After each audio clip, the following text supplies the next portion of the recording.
Are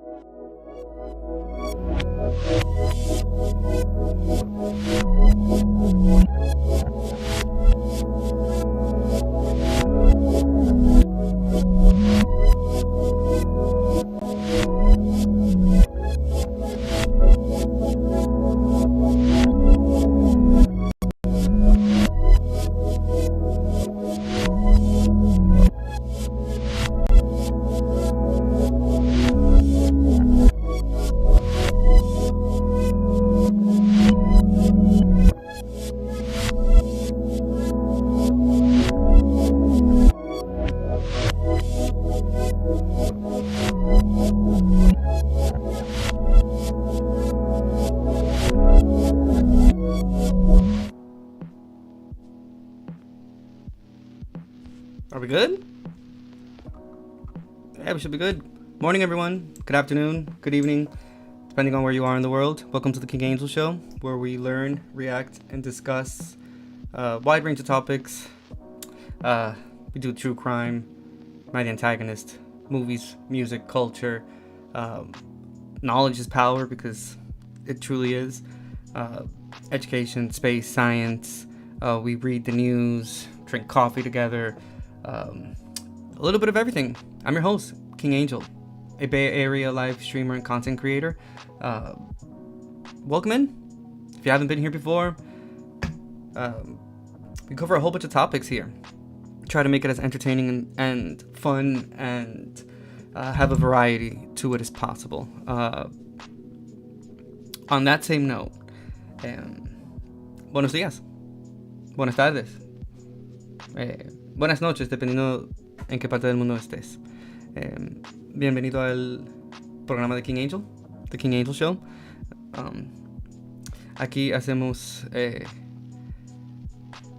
discusión, reacciones y aprendemos bastante. Ya sea con temas de ciencia. A mí me encanta leer la noticia, especialmente cosas que tienen que ver con el espacio y por ejemplo, como ayer hicimos el océano y la profundidad, lo que se encuentra en la profundidad del océano. Perdón, es que tengo a alguien aquí hablando. Oigo a la vecina allá afuera. Vecina. Pues sí, hacemos un poquito de todo. Reaccionamos a temas que tienen que ver con música, películas, true crime. Me encanta el true crime. Un poquito de todo. Yo soy King Ángel. Quisiera decir como Rey Ángel, pero suena muy como un poquito raro en español. Pero King Angel. Y como dije, este es el programa de King Angel, King Angel Show. Y hoy, porque tuve a alguien que entró al stream hace como 2 o 3 días atrás. Y era una persona de Ecuador. Y yo realmente no sé nada de Ecuador. Por eso decidí dedicar el episodio de hoy a aprender sobre la historia, cultura, folklore, un poco de todo sobre este país latinoamericano, Ecuador. Lo que también me va a dar mejores ideas para... Yo quisiera como explorar lo mismo. O sea, agarrar un país al azar y hacer lo mismo. Historia, folklore, cultura, su música, su gastronomía. Hablar y aprender en lleno de todo lo que tiene que ver con el país. Digo, dentro de lo que caben 2 horas, 2 horas y media, que es lo que dura el show, pero lo estoy pensando. No que lo estoy pensando, tú sabes que yo lo he hecho antes, porque ya, por ejemplo, cuando yo hacía los live streams los sábados, nosotros hicimos, o sea, hablamos por ejemplo de Mansa Musa. Mansa Musa fue en el oeste, en el oeste de África. Hablamos de Cleopatra, que fue en Egipto. Hablamos de la historia de Drácula, pero la persona de quien No, bueno, no una superstición. Realmente el mito de donde sale es del mito de Drácula. Sale de Vlad the Impaler. Y hablamos de él también por Rumanía y toda esa parte por ahí. Hablando de un país, he hablado de República Dominicana también, que yo soy dominicano. Lo mismo, así. Yo pensando así, historia, cultura, folklore y pues nada, a mí me gustaría continuar haciendo eso. O sea, agarrar un país al azar y aprender sobre él. Hay tanta cultura linda.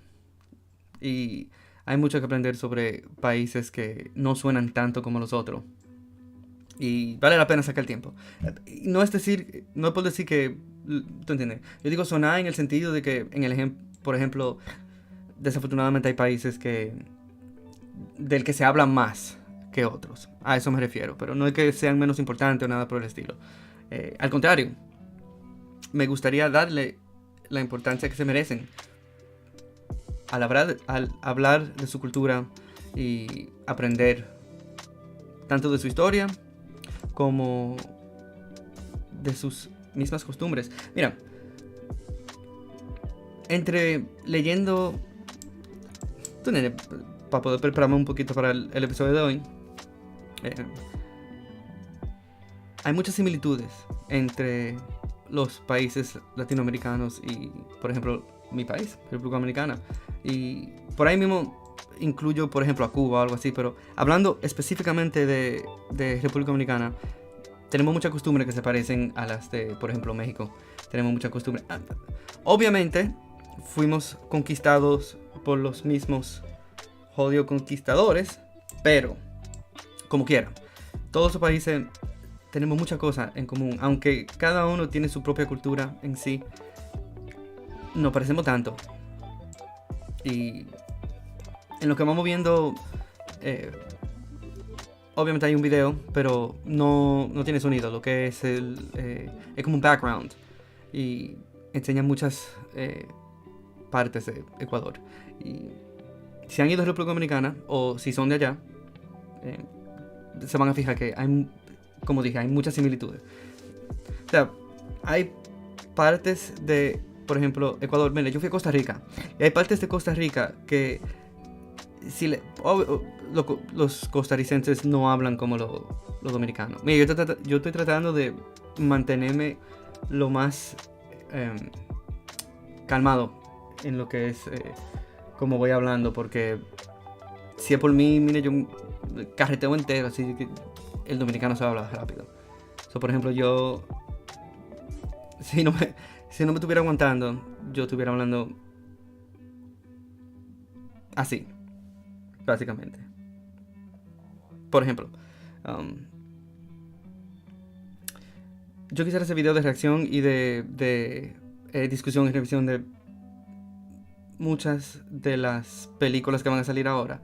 Y también hay un regalo de videos musicales que me encantaría hacerlo también. So, that's kind of algo así. Pero obviamente estoy enfrente de una cámara, so hay un poco de restricción en lo que estoy haciendo, porque si no, como dije, el dominicano carretea. Pues sí. Cuando fui a Costa Rica, si todo se callaba y tú no oías a nadie hablando, yo pudiera, buscando en la misma memoria mía, yo pudiera encontrar un punto de República Dominicana que se parece igualito a ese lugar donde yo estaba en Costa Rica. Qué loco está eso.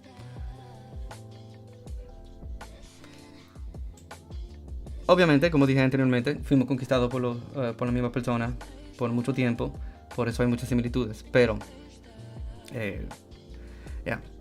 yo quisiera ir a Ecuador. Quisiera ir a Chile también. Yo quisiera ir a tantos países. Específicamente de Latinoamérica. Obviamente hay partes que no se puede. Pero donde sí se pueda, me encantaría. Me encantaría ir a Chile. Me encantaría ir a Colombia también. Brasil también. Todos los países de Latinoamérica me encantaría ir. Pero hoy nos sumergiremos en la mayor cantidad de información sobre Ecuador que podamos. Eso es lo más interesante posible. Como dije, va a haber un background video que vamos a poder apreciar distintos puntos de Ecuador súper lindo. Entonces está en 4K también. So, boom. En lo que voy leyendo, yo preparé unos PNG ahí mismo. Y vamos pasando uno por uno. Y voy explicando, leyendo y explicando también cada punto. Vamos a comenzar con los datos curiosos. Y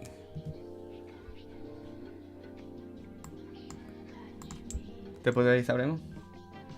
O sabré yo. Alright. Como ustedes saben, me pueden encontrar en todas las redes sociales. Facebook, Instagram, TikTok.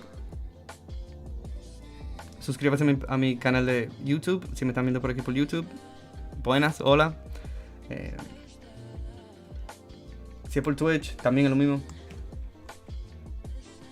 Si quieren, obviamente pueden utilizar su Amazon Prime si quieren ayudar a uno.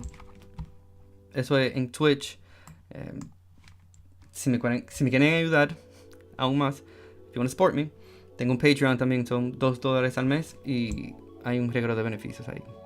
Si les interesa, pueden encontrar la información en la caja de descripción que está abajo o en la sección del About section. O sea, a eso me refiero.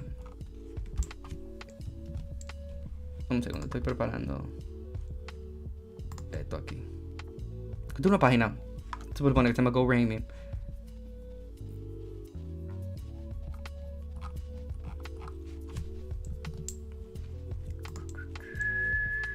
Tengo un Discord también. Si no conocen Discord, es una aplicación para chatear. Pero ahí podemos ver películas, escuchar música juntos. Hay muchos juegos también que tiene el mismo Discord. El mío se llama King Angels Entertainment Lounge. Y es todo lo que tiene que ver con entretenimiento. Y si desean agregarse, en el mismo sitio, en la caja de descripción abajo, o si me están viendo por Twitch, en la sección de el About. No sé cómo será en español. Obviamente sé About la traducción, pero no, ¿cómo sería si tú lo tienes en español como lo tiene Twitch?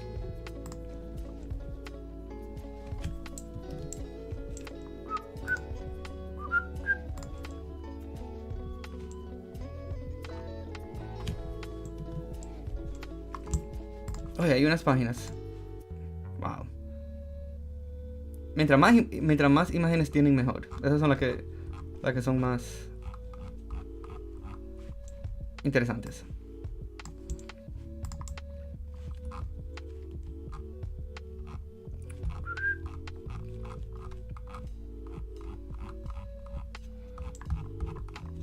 Lo que no puede ser mucha información, o sea, como muchos párrafos, porque son marea cualquiera.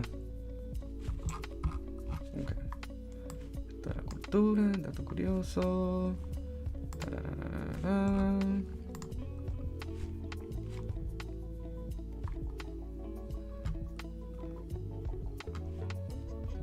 Ok.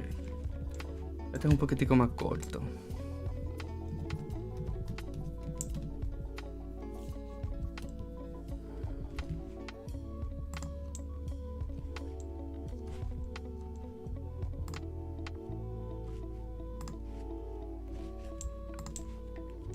Cool. Alright, we'll move on to the other screen. Voy a cambiar de pantalla ahora. Y vamos a ir a la otra parte donde vamos a comenzar a hablar sobre la Creta.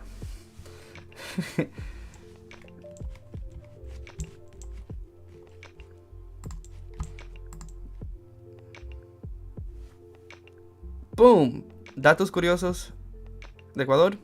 Fun facts about Ecuador. So van a ver, obviamente, la traducción, el dato en español arriba y abajo lo ven en inglés. Y lo que hago es que lo leo los dos, así vamos a par. Dame un minuto, ¿dónde están los peanuts? Yo tengo que acostumbrarme mejor a desayunarme. Porque me da, yo no sé qué, está dando un hambre. A mí yo sé por qué, pero... ¿Dónde está el chat este?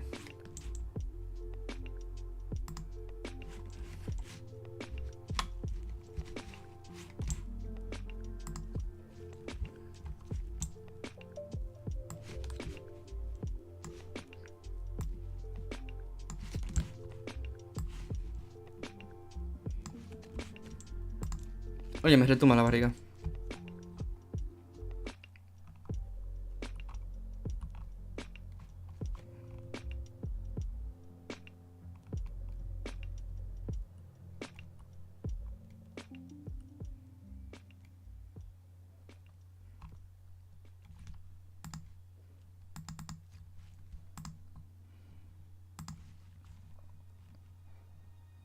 Oh, no. Bueno, esos son los datos. Por lo menos lo tengo abierto ahí. Así, cuando terminamos esta parte, entonces vamos al otro. Espero que estén bien. Gracias por estar aquí. Y por ser un poquitico paciente conmigo, ya que es mi primer live stream en español. Que no debe de ser un problema, porque de por sí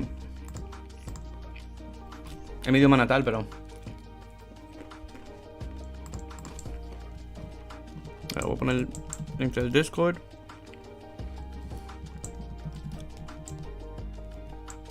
I like that Patreon.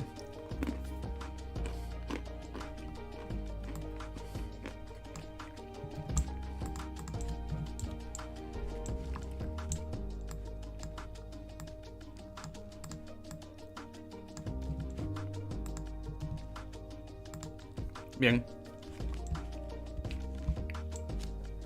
Okay. Un chisma.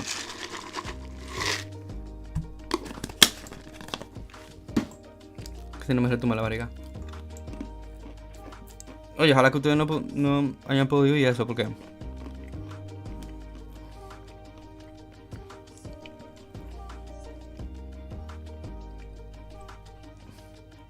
Yo creo que ese sí es uno de los más... de lo más loud que yo he tenido en cámara.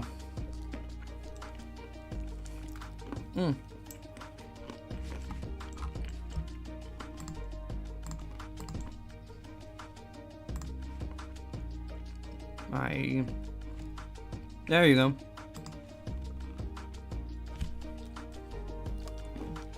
Un minutico. Disfruten un poquito del video, que es súper lindo.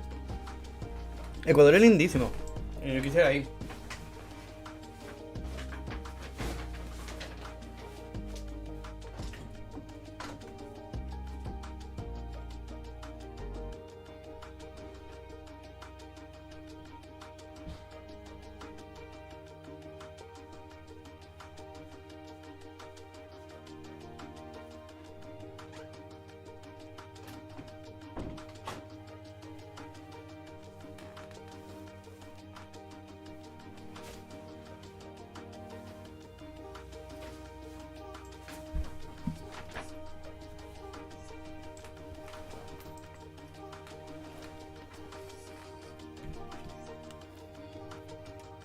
Estoy alto de la luz ya.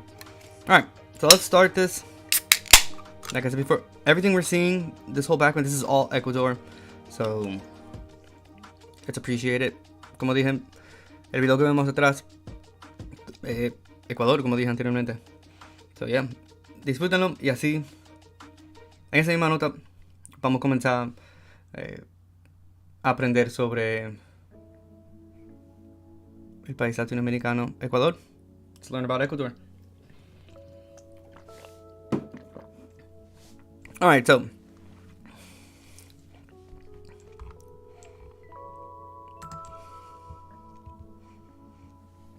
Ecuador le debe su nombre a la línea ecuatorial.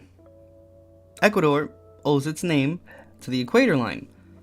So, puede que no te sorprenda descubrir que el país se llama así por el Ecuador, porque el Ecuador lo atraviesa. De hecho, Ecuador es el único país del mundo que lleva el nombre de una característica geográfica. El nombre oficial del país es República del Ecuador. Pero quizás no sabías que justo a las afueras de Quito hay un famoso monumento para marcar la línea ecuatorial. El monumento está a unos 240 metros del Ecuador real, pero sigue siendo una buena visita. Hay un museo y algunas tiendas y restaurantes estilo mercado para pasear. También es posible subir al monumento de la mitad del mundo y disfrutar del paisaje desde arriba. En el camino hay un museo interactivo para marcar el Ecuador real. Aunque la línea del Ecuador tiene en realidad 5 kilómetros de ancho y ambos museos están en ella, solo uno de ellas está justo en el centro. And for you English only speaking viewers, I got you.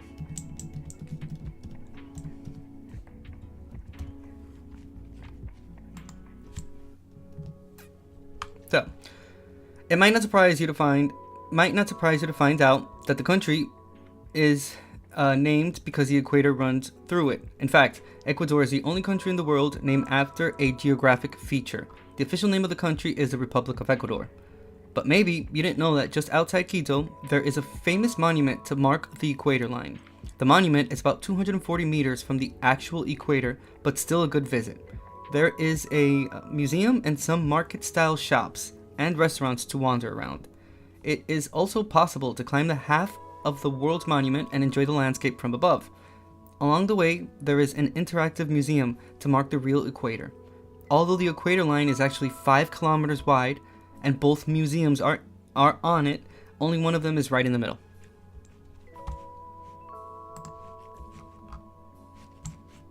Sweet.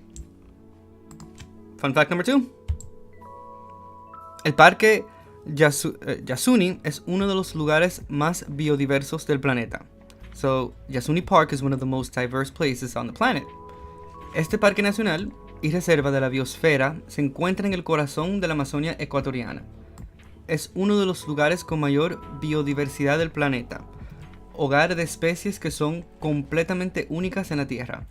Ecuador tiene más especies de árboles, anfibios y murciélagos en solo 100 kilómetros que cualquier otro lugar del mundo. Oh, wow.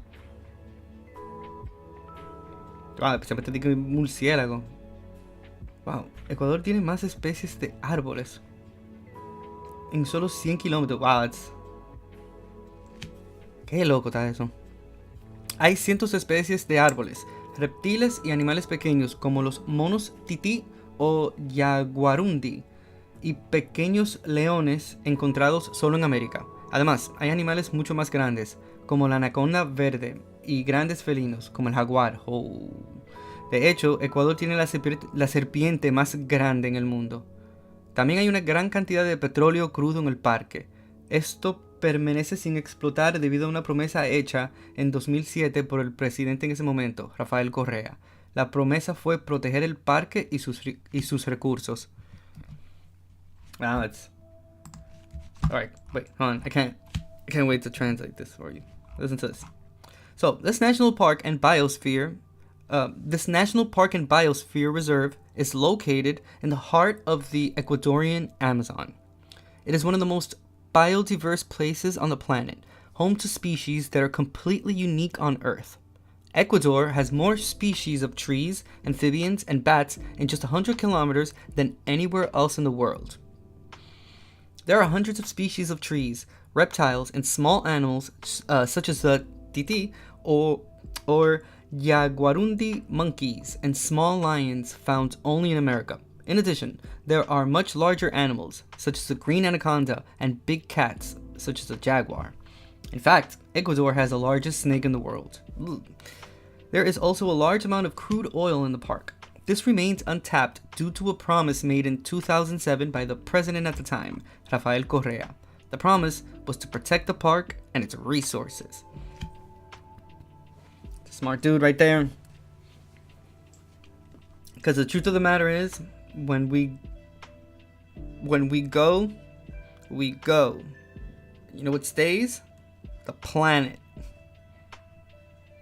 So you can do whatever you want. You can jump, you can shout, You can twist and shout, and the planet's still gonna be here. So, this crazy thought in their head. Básicamente, el cuerpo se va y queda el planeta. Lo que hizo ese presidente fue una movida bastante inteligente. Porque esto no es de nosotros. La gente está muy loca. La gente se hacen cuento en la cabeza. ¿Tú entiendes? De que yo soy propietario de tierra. Tú eres un baboso, manito. Porque cuando tú te mueras, that's it. ¿Ya? Emma, tú te mueres y el Estado se queda con tu tierra. Y ellos hacen lo que quieran con eso. Si tú no tienes que hijo ni nada de esa pendeja. O si tú tienes hijos y los hijos no le interesa ese pedazo de tierra. Yo te digo, la gente se han hecho como un remeneo en la cabeza de que la tierra le pertenece. Como que van a vivir miles de años, Drácula mínimo, van a vivir 1.300.000 millones de años y van a agarrar y de repente son los propietarios de la tierra. Eso es de ellos. ¿Tú entiendes? Uno se va y la tierra permanece. Entonces no he visto Wall-E.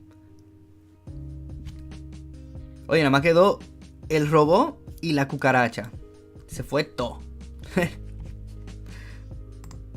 Piénsalo. Hay que cuidar un poco más la Tierra. Hay que cuidar más el planeta. Mucho más. O sea, nosotros hemos hecho un trabajo pésimo. Y mientras van pasando los años, peor se vuelve el ser humano. Y otra vez lo repito. El planeta, bueno, no lo repito, pues no lo había dicho antes, pero lo voy a decir ahora, lo voy a repetir en inglés, pero el planeta no nos necesita a nosotros. The planet doesn't need us. A nosotros los seres humanos, el planeta no nos necesita a nosotros. Vamos a ser real. ¿Tú entiendes? No hagamos como ilusión en la cabeza. El planeta no necesita a los seres humanos. The planet doesn't need human beings. So we need to quit it with that weird mentality that this privileged mentality that we have because we have a conscience and we're able to talk and shit and reason and whatnot. That planet doesn't need us. Planet can do just fine. It did just fine without us before we came along, and it'll continue to do. It'll thrive even more once it wipes us out. So, shout out to that. All right. Vamos al próximo. Esto dice: las Islas Galápagos inspiraron la teoría de la evolución. The Galapagos Islands inspired the theory of evolution. So listen to this. Actually, put it here first. So, las Islas Galápagos son famosas gracias a Charles Darwin y su teoría de la evolución. La teoría se centra en los pinzones de las islas. Darwin examinó la forma en que la misma especie de ave había evolucionado de manera diferente en cada una de las 21 islas de Galápagos. Es un dato curioso de Ecuador que la investigación de Darwin los pusiera en el mapa de la comunidad científica global. Las Islas Galápagos son un área remota que se encuentra a 600 millas de la costa de Ecuador. Estas islas volcánicas tienen una fauna rara y única. De hecho, un 20% de las criaturas son exclusivas de las islas. We'll go down that rabbit hole later on. Ahorita cuando terminemos por lo menos de la historia, vamos a leer un poquito más de eso, de esas islas volcánicas que tienen una fauna rara e única. La riqueza natural de este sitio hace de las Islas Galápagos uno de los lugares más fascinantes de la Tierra. Ecuador es una visita obligada para todos los amantes de la naturaleza y los aventureros por igual. Okay, so the Galapagos Islands are famous thanks to Charles Darwin and his theory of evolution. The theory centers on island finches, Darwin examined how the same bird species had evolved differently on each of the 21 Galapagos Islands. It is a curious fact about Ecuador that Darwin's research put them on the map of the global scientific community. The Galapagos Islands are a remote area that is located 600 miles from the coast of Ecuador. These volcanic islands have a rare and unique fauna. In fact, 20% of the creatures are exclusive to the islands. The natural wealth of this site makes the Galapagos Islands one of the most fascinating places on Earth. Ecuador is a must-see for all nature lovers and adventurers alike. Would love to go to. Okay, so here, I'll a little quick example. This, you could tell me, you could pause this right now, and you tell me this is DR, and I'd be like, yeah, I can see that. I'd probably ask you, it looks kind of big though. What part of the DR is it? Is it like Santo Domingo? Where could this be? But there's just so many. It's so similar in so many aspects. Again, because we were colonized by the same people for a very long time. Look how fucking beautiful this is. Wow. A round of applause for Ecuador, being so beautiful. Un aplausito para Ecuador ahí, pues tan bello. Mira qué lindo. Bárbaro. Before I continue, it's a little weird. When you speak two languages, you're two completely different people. Like I don't know if you can tell that I'm not the same person when I speak English a cuando yo hablo en español. Cuando yo hablo en español, yo me siento muchísimo más rico, suave. When I speak in English, I don't know, I feel like I feel a little bit more formal, although I can, not formal, but I don't know, it's just, it feels more like straight lines. But cuando hablo en español, no sé, me sale como ese fuego de adentro. Just gotta be Dominican about it. I'm very proud of where I'm from. Not the country though. I mean, we need to do some shit about that country. There's way too many things that need to be changed, and the government is fucking horrible. But other than that, I love Dominican Republic.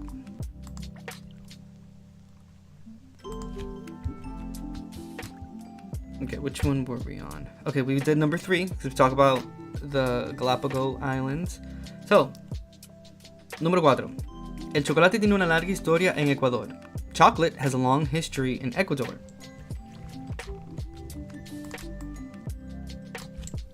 So, listen to this. El cacao se ha cultivado en América Central y del Sur durante siglos y ha sido un elemento básico del patrimonio nacional y cultural de Ecuador. De hecho, el chocolate es usado a menudo por sus propiedades antiinflamatorias y otros beneficios médicos. La investigación muestra que el chocolate se ha consumido aquí durante casi 5.000 años. Estudios recientes han indicado que Ecuador podría incluso ser la fuente original de cacao. A medida que aumenta la demanda de chocolate de alta calidad, también lo hace la producción en el país. Hoy, Ecuador es reconocido por ser el productor de cacao de más alta calidad en el mundo. También es uno de los mayores exportadores de cacao, produciendo hasta el 80% de los granos de cacao fino. A pesar de esto, los ecuatorianos solo comen entre 300 y 800 gramos de chocolate, en promedio, por año, mientras que en países como Alemania consumen 9 kilos de chocolate por persona cada año. Curioso, ¿no? So, cocoa has been cultivated in Central and South America for centuries and has been a staple of Ecuador's national and cultural heritage. In fact, chocolate is often used for its anti-inflammatory properties and other medical benefits. Research shows that chocolate has been consumed here for almost 5,000 years. Recent studies have indicated that Ecuador might even be the original source of cacao. As the demand for high-quality chocolate increases, so does the production in the country. Today, Ecuador is recognized for being the highest quality cocoa producer in the world. It is also one of the largest cocoa exporters. producing up to 80% of fine cocoa beans.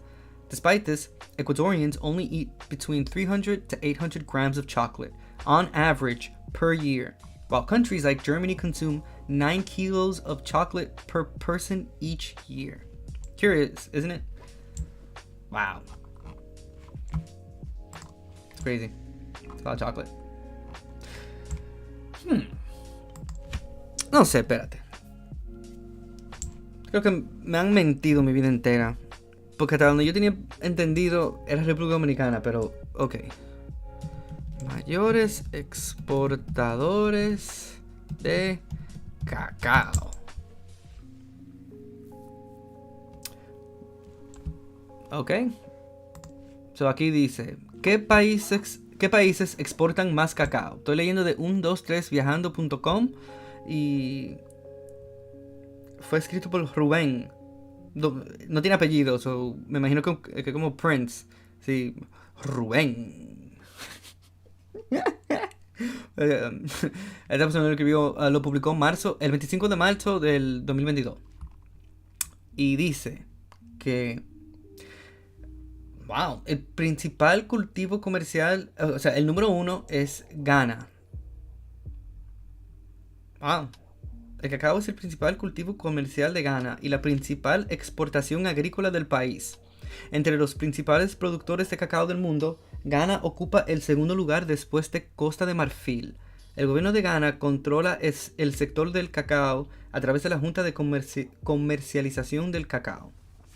El cultivo del cacao en el país se realiza en zonas boscosas, como en las regiones de Ashanti, Central, Ahafo y Volta. Tras la cosecha, los granos de cacao se secan y fermentan para su exportación a países como Holanda, Bélgica y Estados Unidos para su procesamiento. En el 2016, el valor de las exportaciones de cacao en grano de Ghana ascendió a unos 1.8 millones de dólares, lo que supone el 39% de la cuota del mercado mundial. Wow. Entonces, en segundo lugar sí cayó Ecuador. Ecuador es un reconocido productor de granos de cacao de alta calidad.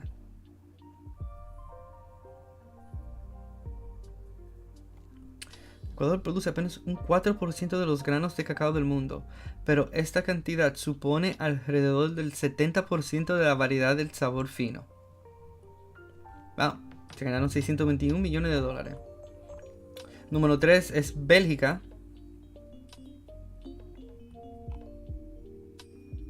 Ok.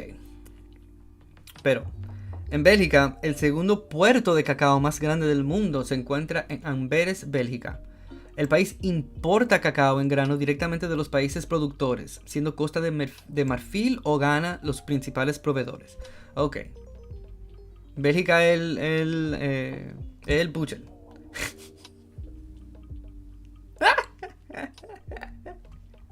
Bélgica el millman. I see what you're doing there.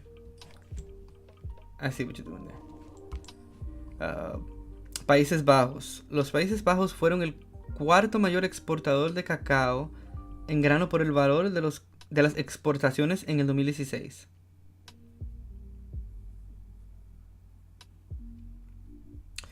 El país es el principal importador de producto en el mundo, siendo Ámsterdam la sede del mayor puerto de cacao del mundo. No, mira, República Dominicana, nananina. Malasia es el principal procesador de cacao de Asia y Oceanía y el quinto del mundo. Interesante. Wow.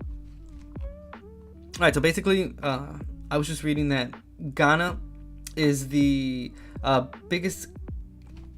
It's the principal commercial cultivation of Ghana in the world, and it's the major exporter of cacao in the world. And they made $1.8 million, and it's about 39% of the world's market. They export to countries like Germany, United States, and Sweden. No. Wait, hold on. Holland. Sorry. Number 2 is Ecuador. While they only produce 4% of the grains in the world, that quantity is around 70% of the fine tasting variety of cacao. Number 3 is Germany. But what Germany does is they are the biggest, well, they're the second biggest cacao port in the world. And that's found in, what is that? Ambers, Germany? Amberes? So what they do is they buy from countries that do produce cacao, like the coast of Marfil and Ghana, and they just resell it. So they're basically the middleman. 4th place we have the Países Bajos, I guess the lower countries, but that's like Amsterdam and but they are the biggest importers of the product in the world, and and Amsterdam has the biggest port of cacao in the world.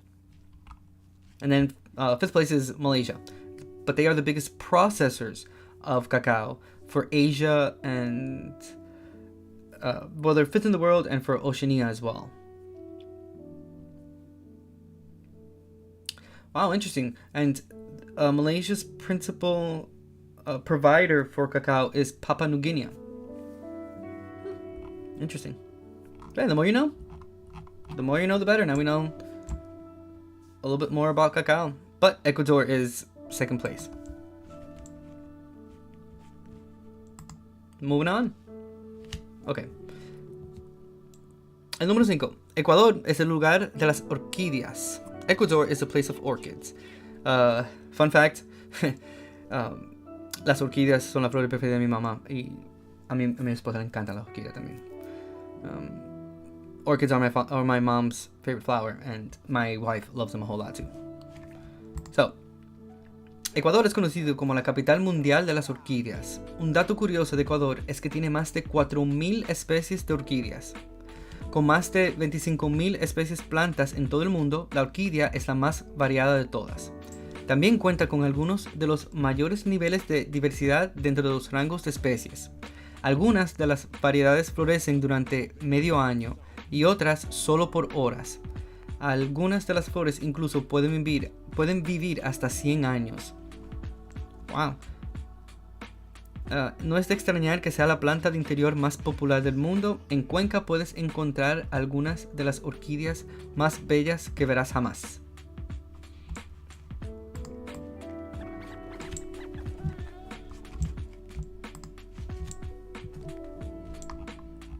So Ecuador is known as the orchid capital of the world. A curious fact about Ecuador is that it has more than 4,000 species of orchids. With more than 25,000 plant species worldwide, the orchid is the most varied of all. It also has some of the highest levels of diversity within species ranges. Some of the varieties bloom for half a year, and others only for hours. Some of the flowers can even live up to 100 years. So no wonder it's the most popular houseplant in the world. In Cuenca, you can find some of the most beautiful orchids you will ever see. And yes, we will be seeing some pictures of Cuenca now, so we can see the orchids. Sí, vamos a ver fotos de Cuenca y las orquídeas porque me interesa verlo.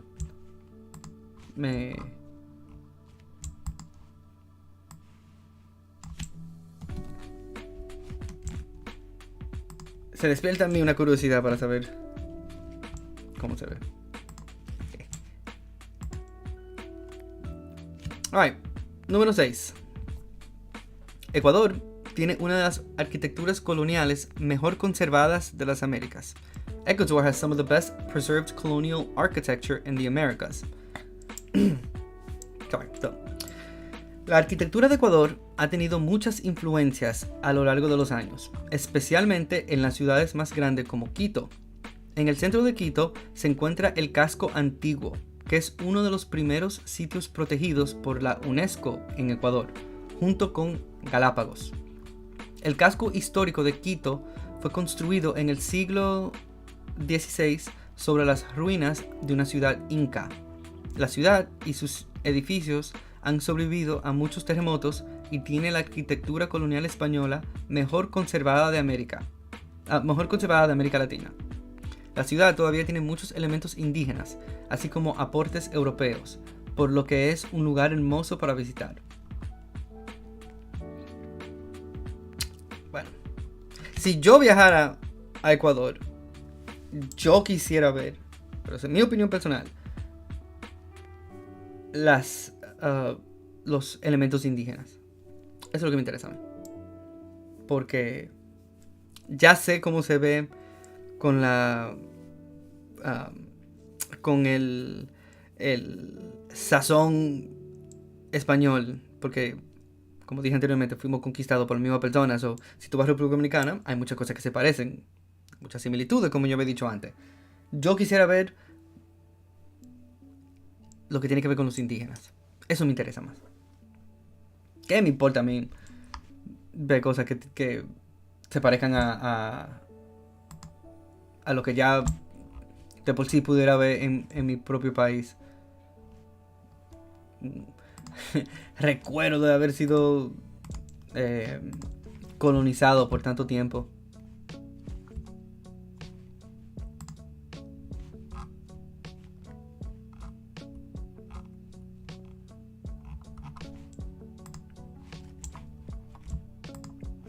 Alrighty, so listen. Ecuador's architecture has had many influences over the years, especially in larger cities like Quito. In the center of Quito is the Old Town, which is one of the first UNESCO protected sites in Ecuador, along with the Galapagos. The historic center of Quito was built in the 16th century on the ruins of an Inca city. The city and its buildings have survived many earthquakes and has the best preserved Spanish colonial architecture in Latin America. The city still has many indigenous elements, as well as European input, making it a beautiful place to visit.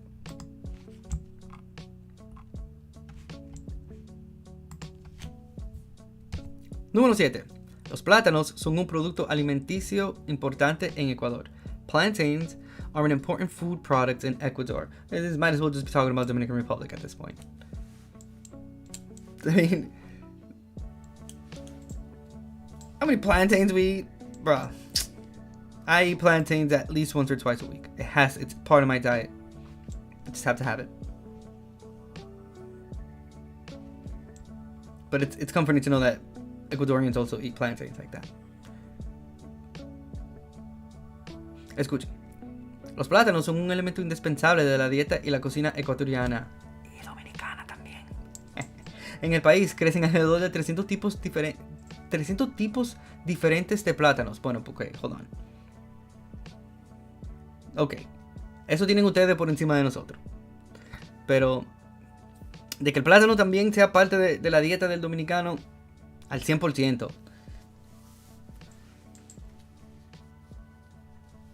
Mango. Oye. Mira.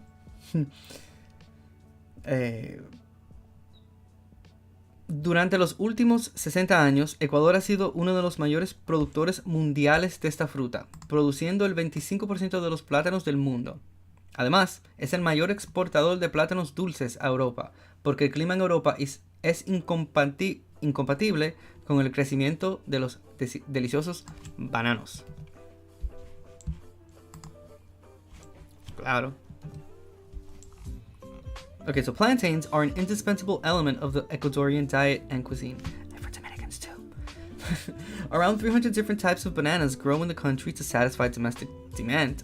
So we can say that here there really is a banana for every day and occasion. For the last 60 years, Ecuador has been one of the world's largest producers of this fruit, producing 25% of the world's bananas. Furthermore, it is the largest exporter of sweet bananas to Europe, because the climate in Europe is incompatible with the growth of delicious bananas.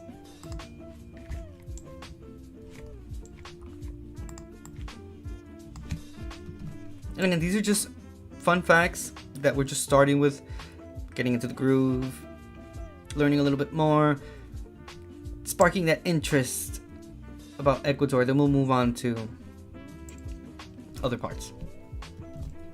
So,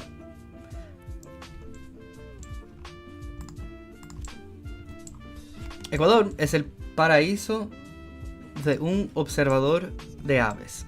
Ecuador is a bird watcher's paradise. So, este es uno de los mejores datos curiosos de Ecuador para los amantes de la naturaleza.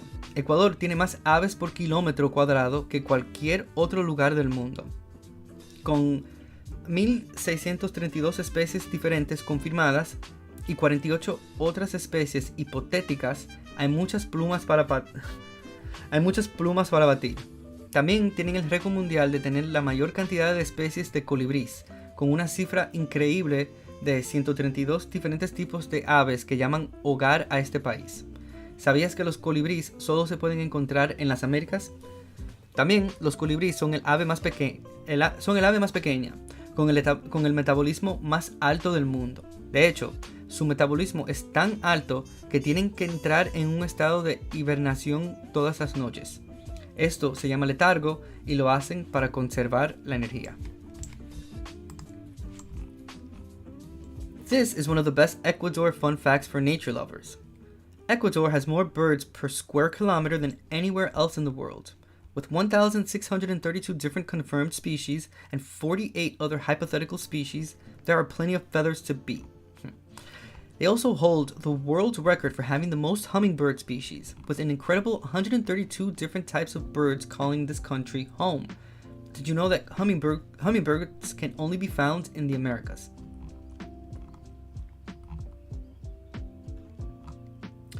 Also, hummingbirds are the smallest bird with the highest metabolism in the world. In fact, their metabolism is so high that they have to go into a state of hibernation every night. This is called torpor, and they do it to conserve energy. Because the more you know.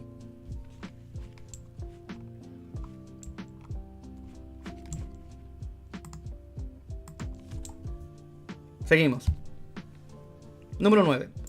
Las diferentes regiones de Ecuador son verdaderamente únicas. The different regions of Ecuador are truly unique. So, Ecuador es el hogar de 4 regiones distintas: las montañas, la costa, el Amazonas y las famosas Islas Galápagos. Cada región tiene su propia cultura.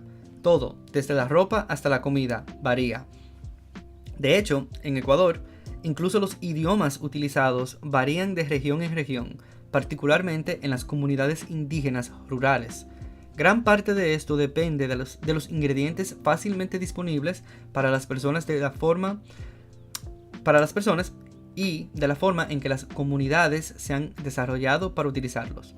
Por ejemplo, la comida costera usualmente está hecha a base de coco y pescado. Yum.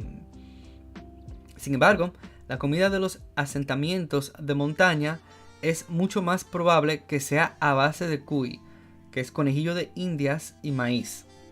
Las diferencias han disminuido gradualmente con el tiempo, con la mayor cantidad y calidad de transporte entre la montaña y la costa, automóviles en lugar de lamas, autopistas en lugar de caminos de tierra. Se ha vuelto mucho más fácil compartir lo mejor de cada región. El idioma también se ha vuelto mucho más estandarizado, a medida que el español se ha vuelto más predominante en el país, por encima de los idiomas regionales como el quechua.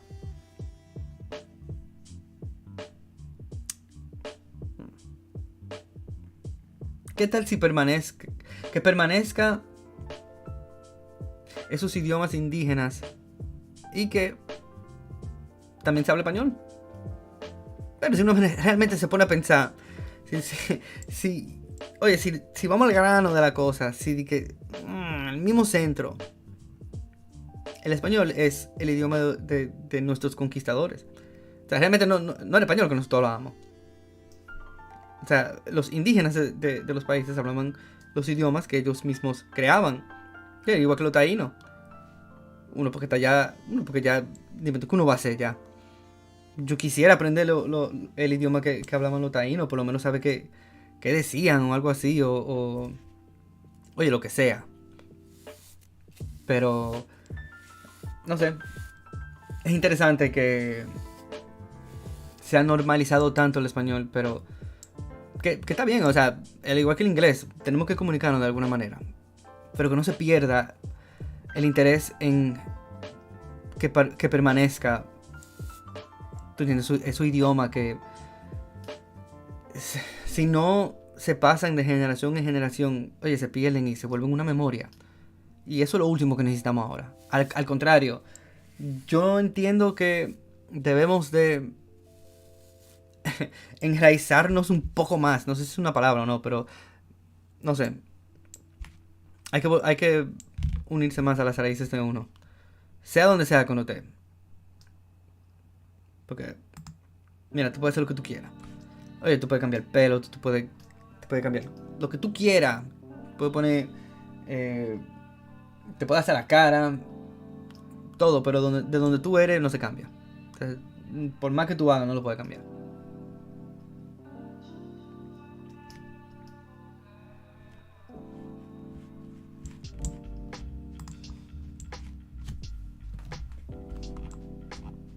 So, Ecuador is home to 4 distinct regions: the mountains, the coast, the Amazon, and the famous Galapagos Islands.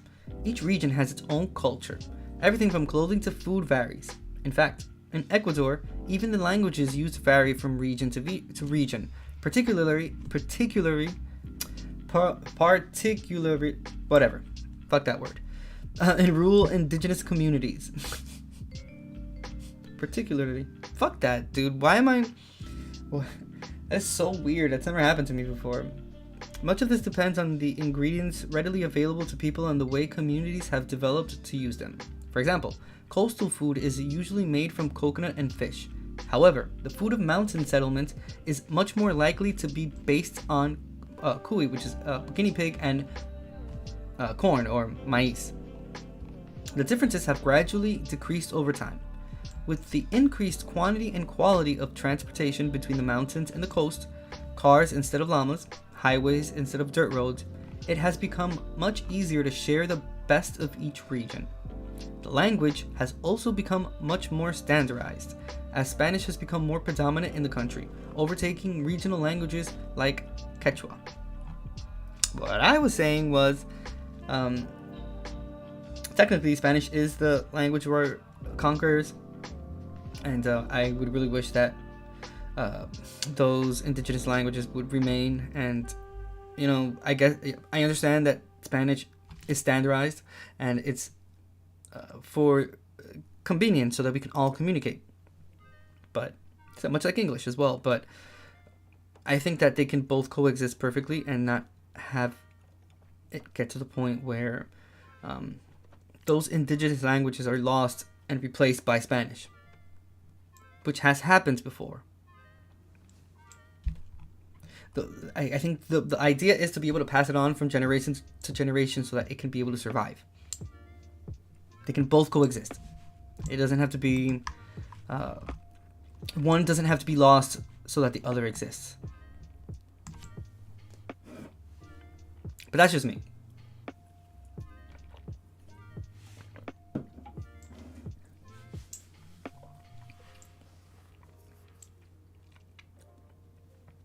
Follow nicotine fix real quick. I appreciate everyone being here. Thank you very much. The more you know, the better. Let me see. Can I actually put that? I think I have it here.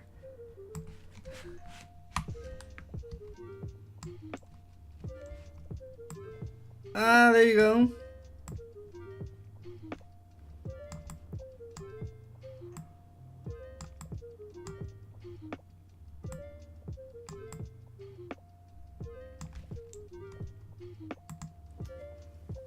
The more you know. Boom. You're right there. Whenever we read like very interesting facts, bam, it's coming up.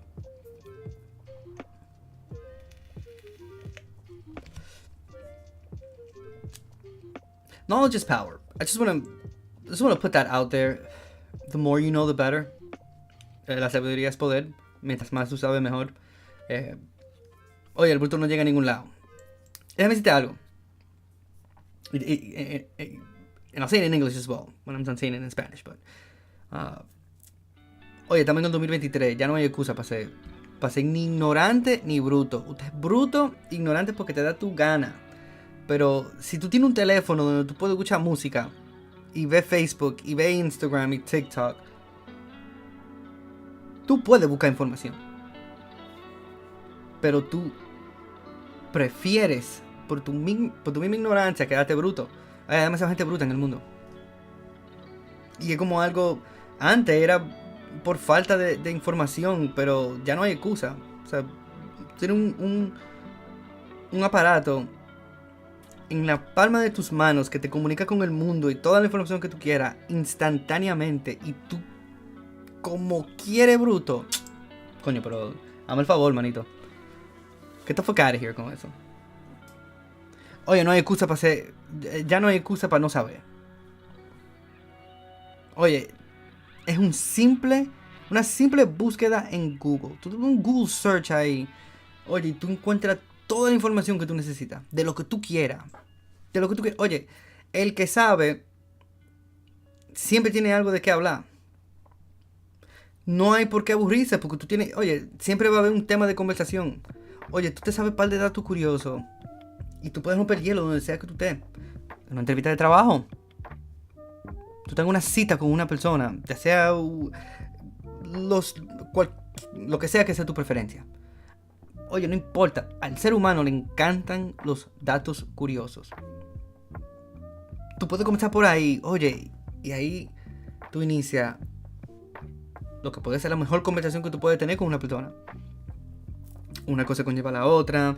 Y hay tantos temas que son sumamente interesantes en el mundo. ¿Tú entiendes? Y tanta cosa que tú pudieras investigar, oye, aprender y saber de. Y llenarte de información. Oye, de lo que... Y como quiera, tú te quedas bruto. No jodas tú, pero eso es un problema tuyo, manito, ya. Te quedaste atrás y que en el fondo. A bull.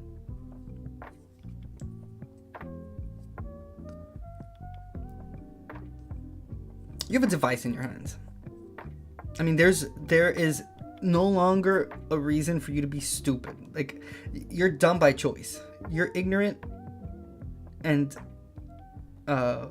stupid by choice. You chose to be in that position, because if you have the time to go on TikTok, YouTube, any social media, you have the device to be able to do it. You also have the capability to be able to look for information and discern it and Google search things and learn. Like, there is no excuse for not knowing anymore about anything in the world. Also, adding to that is fun fact. I've said this before, but fun facts are they make for great icebreakers. It doesn't matter what situation you're in. Dude, throw a fun fact in there. That sparks conversation. Dude, you're in a job interview? Fun fact. Maybe about the topic that you guys are talking about. Never know. Dude, you're on a date with someone. You want to break that ice? You want to make it less awkward? Fun fact. Boom. Knowledge is power. But that also applies to your daily life as well. You look at that, huh? It applies to everything you do on a daily basis. You have no reason to be dumb. You choose to willingly be ignorant. And ignorant is no longer bliss, because it just doesn't fly anymore. You choose to be ignorant, and you have to face your ignorant consequences.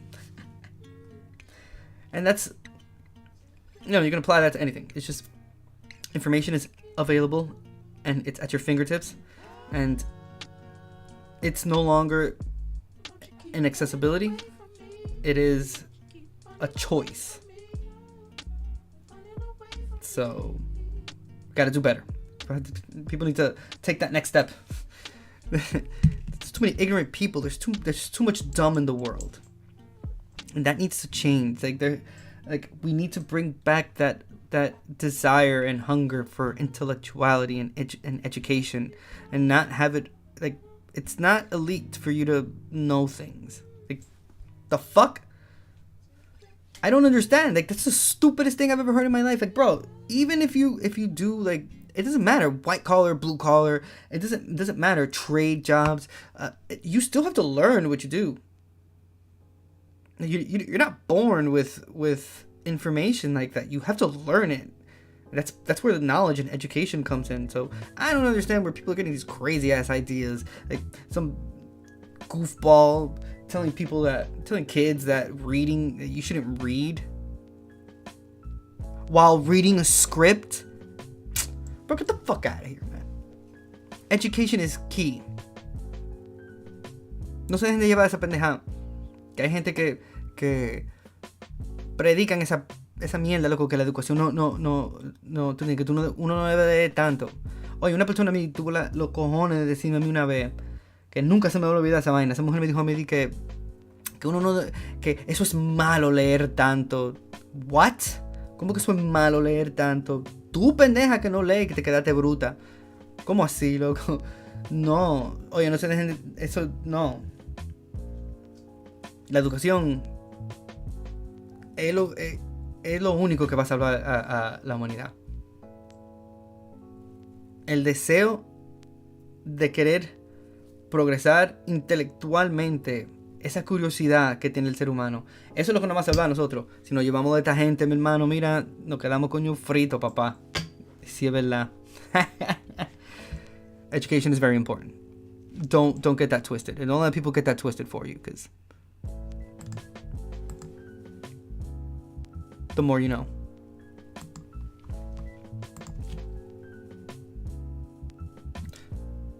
Número 10. Hay una verdadera montaña espacial. There is a real space mountain. Listen to this. Uno de los datos curiosos de Ecuador más sorprendentes es que el país alberga el punto más cercano de la Tierra con el espacio exterior. El Chimborazo es la montaña más alta de nuestro planeta. Bueno, más o menos. La Tierra no es una esfera perfecta, sino que se abulta alrededor de la línea ecuatorial. De hecho, Ecuador se encuentra justo en la protuberancia. Esta es la razón por la cual es más probable que te broncees más rápido en los países ecuatoriales. Like DR. You have to watch out with DR, son. It's not the same. It's not the same. Yeah, people going on vacation from the US. Yo, take that sunscreen, bruh. You Floridians, it's not the same. It's not the same. I've seen some TikTok videos of people from Florida going down to like DR, and they're like, "Whoa, it is completely different. It's a lot harder. It is a lot harder. Maybe it's because I'm speaking both languages that I'm getting a little bit tongue twisted. Pero a la gente de Florida, mis hijos, el sol en Dominicana no es lo mismo. Oye, se van a quemar. Llévense su protector solar. Que de momento está uno prieto así, papá. De que ven acá. Pero yo tenía un tichel puesto. Ok. Ya. Fuera. Déjame ver. Ok, por eso, la montaña más alta de Ecuador, el monte Chimborazo, en su apogeo, es el punto más alejado del centro de la Tierra. Aunque, cuando medimos desde el nivel del mar, el monte Everest todavía se lleva el premio. El Chimborazo tiene una base de 20 kilómetros de ancho y un pico de 6.263 metros. Este volcán inactivo se puede ver desde una asombrosa distancia de 140 kilómetros en Guayaquil. Ecuador es famoso por las Islas Galápagos, sus playas de color azul cristalino y los picos nevados de la cordillera de los Andes. Aunque pequeño, Ecuador tiene un paisaje muy diverso. Con su riqueza de animales, plantas y belleza, hay una gran cantidad de experiencias. Pocos países pueden decir que tienen tanta diversidad como Ecuador, con la inmensidad de Amazonas y la singularidad de los Galápagos. And then they're just selling the country a little bit more. I guess this is a travel website, but still did a good job.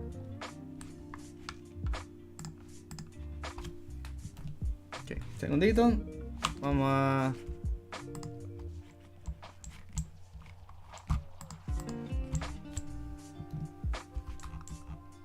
Alrighty, so one of the most surprising curious facts about Ecuador is that the country is home to the closest point on Earth to outer space.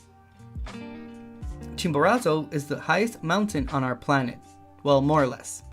The Earth is not a perfect sphere, but bulges around the equatorial line. In fact, Ecuador sits right on the bulge. This is why you are more likely to tan faster in equatorial countries, like DR. This is why the highest mountain in Ecuador, Mount Chimborazo, at its peak is the furthest point from the center of the Earth. Although, when we measure from sea level, Mount Everest still takes the prize. Chimborazo has a base of 20 kilometers wide and a peak of 6,263 meters. This dormant volcano can be seen from a staggering distance of 140 kilometers in Guayaquil. Ecuador is famous for the Galapagos Islands, their crystal blue beaches, and the snow-capped peaks of the Andes Mountains. Although small, Ecuador has a very diverse landscape. Wow. I mean, every single image that we've seen, every single part of this whole video, it's been completely beautiful.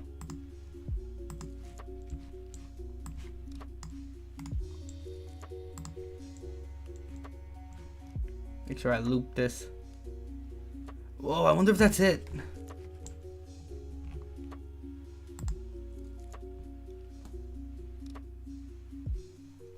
I think someone's walking their dogs.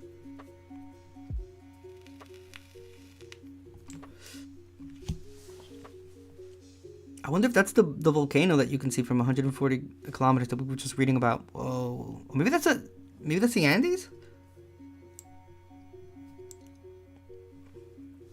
Very beautiful.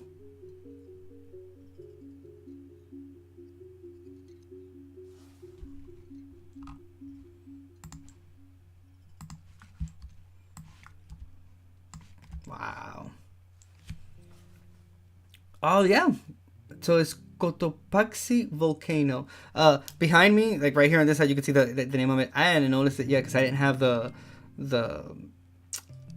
window open for the video. I apologize for that, but yeah, that's a volcano that you can see from afar. Before I move on, because we're gonna move on to like the history and folklore and whatnot, I just want to appreciate a little bit this background that we're seeing. This is Portete. Wow, dude, I see this and it just like, oh man, it just makes me want to go home. I want to go to DR, bro, because look at that.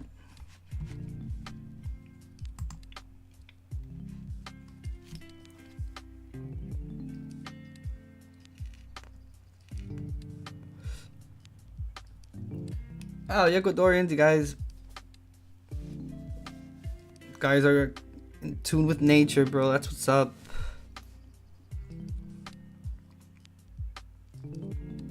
Wow.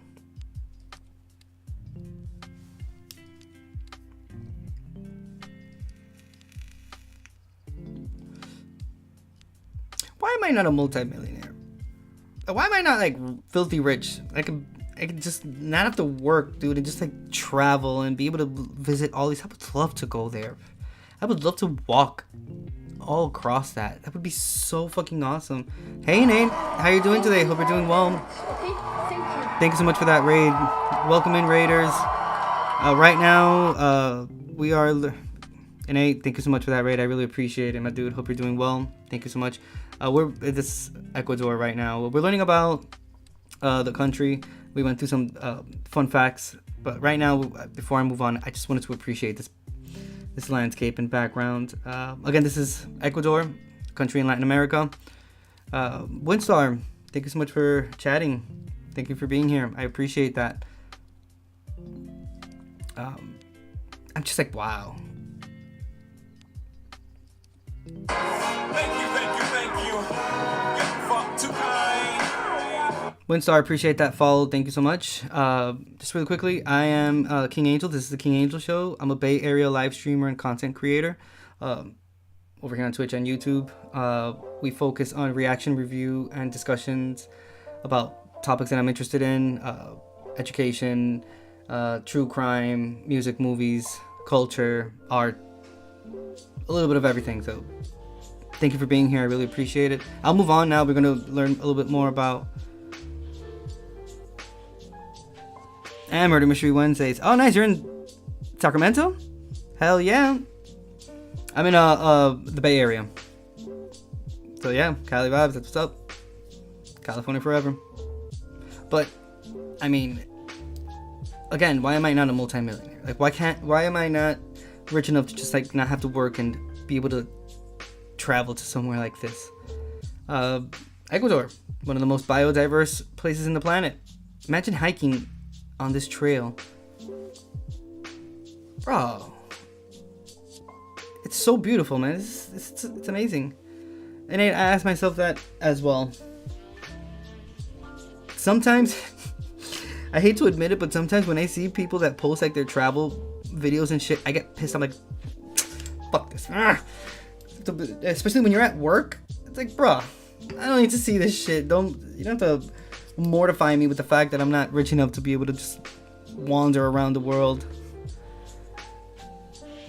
Dude, it is the worst. But yeah, I mean, it's beautiful. Again, wow. Shout out to Ecuador. Plus, they're really, again, like I said, they're really in tune with nature, so it works out for the best. That's where people need to go. All right, so we'll move on, and we'll learn a little bit about. Let's see. I want to see if we can see the orchids in this place.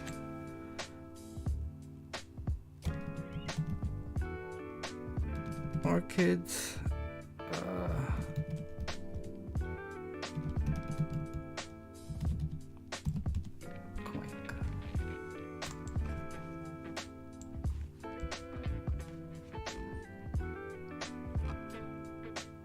Well, I guess not many images though. Let's see if I can maybe put it in Spanish.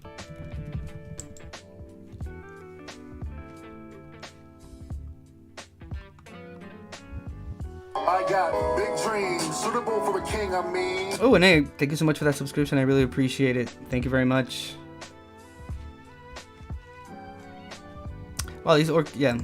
I thought I was going to be able to find maybe a better picture because they were talking about how there's a certain part of Ecuador that has the biggest amount of... Well, Ecuador has the most amount of orchids, but they have a specific place of their country that like holds like a big majority of them. It's like 400 different types, but they don't really have a picture of it. Would have been nice if they would have something that we could see, but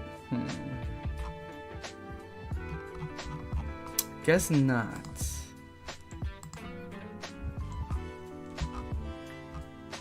Alright, so we'll move on to this one. We'll learn a little bit about who Ecuadorians are, their culture, and then we'll move on a little bit to their history. Boom. Let's see. I might just, well, we won't be able to appreciate it like that, so just go like this. I'll stop this one. Alright, so Cultura de Ecuador, características, costumbres y tradiciones ecuatorianas. It's a Ecuadorian culture. Characteristics,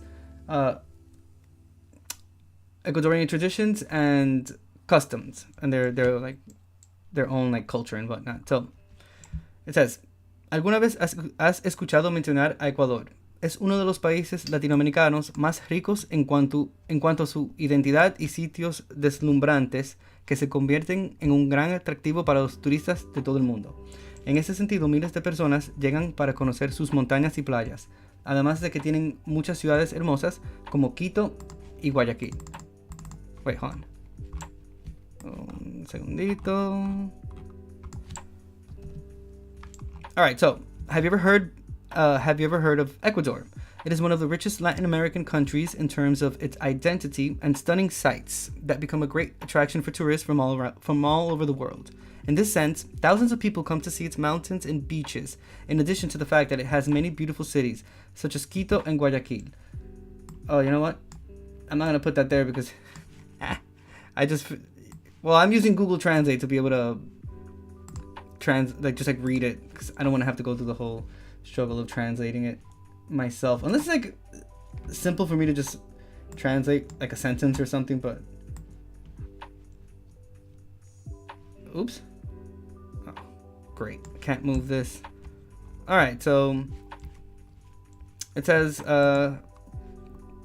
también hay muchas otras atracciones repartidas por el país, como el Parque Nacional del Cotopaxi, considerado uno de los volcanes más activos del mundo. Pero otro de los aspectos más destacados es la cultura de Ecuador, que ha sido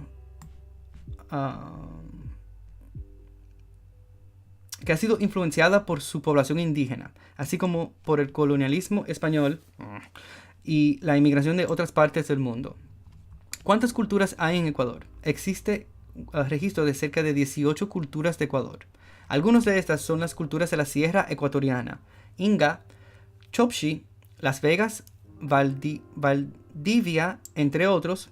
Las culturas de la costa ecuatoriana, Bahía, Jamacoaque y la Tolita, así como las culturas de la Amazonia ecuatoriana y las culturas secoyas. Where is it? All right. So, for you English speakers, also, there are many other attractions scattered around the country, such as the Cotopaxi National Park, considered one of the most active volcanoes in the world. But another of the highlights is the culture of Ecuador, which has been influenced by its indigenous population, as well as Spanish colonialism and immigration from other parts of the world. So, how many cultures are there in Ecuador? There is a record of about 18 cultures of Ecuador. Some of these are the cultures of the Ecuadorian Sierra, which are the Inga, Chopchi, Las Vegas, Valdivia, among others. The cultures of the Ecuadorian coast, which are Bahia, Jamacoaque, and La Tolita, as well as the cultures of the Ecuadorian Amazon and Redwood cultures. Characteristics of Ecuadorian culture. Características de la cultura ecuatoriana. So, ¿cómo es la gente de Ecuador? So, how are the people of Ecuador? So, los ecuatorianos son personas amables que disfrutan recibiendo invitados en sus casas y compartiendo la comida con ellos. También a los ecuatorianos les encanta la música y el baile. Suelen bailar salsa en reuniones sociales como bodas y cumpleaños. Ecuador es un país con un fuerte sentimiento de orgullo nacional. La gente es muy amable y abierta a los extranjeros. ¿Cuáles son los 5 valores de los ecuatorianos? El patriotismo, el respeto, la solidaridad, la justicia y la hermandad. De allí que los foráneos que visitan este país aseguran que la cultura ecuatoriana es una de las mejores del mundo.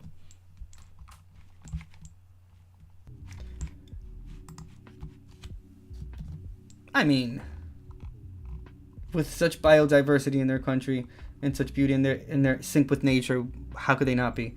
So Ecuadorians are friendly people who enjoy hosting guests in their homes and sharing food with them. Also, Ecuadorians love music and dance. They usually dance salsa at social gatherings such as weddings and birthdays. Ecuador is a country with a strong sense of national pride. The people are very friendly and open to foreigners. So what are the 5 values of Ecuadorians? They have patriotism, respect, solidarity, justice, and brotherhood. Hence, the foreigners who visit the country assure that the Ecuadorian culture is one of the best in the world. Alright, so we'll move on to their gastronomy. So, gastronomía. La comida tradicional de este país es un reflejo de los tipos de culturas de Ecuador, ya que suelen ser una mezcla. Sin embargo, hay 4 sabores principales: la costeña, la andina, la amazónica y la insular. Al respecto, en la zona amazónica destaca la preparación de peces en hojas, como el caracha. Eso suena delicioso.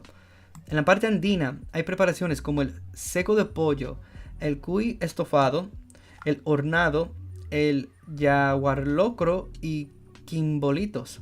En la costa se puede encontrar comida del mar, sin embargo, hay muchas variaciones por región.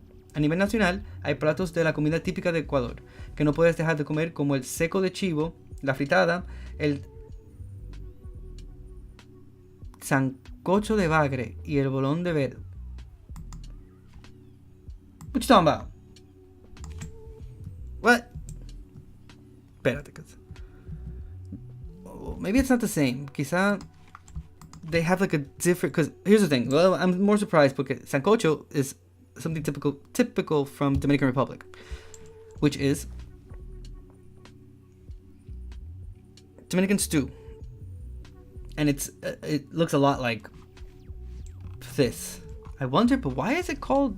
Well, I mean, obviously because of the fact that we were colonized by the same people, but I could have sworn that it was only Dominican.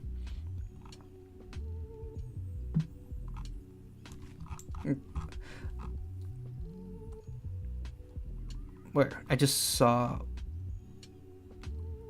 Colombiano.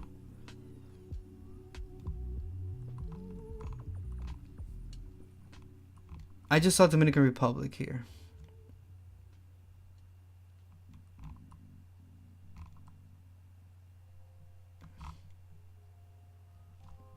¿Qué es el sancocho en Cuba? What?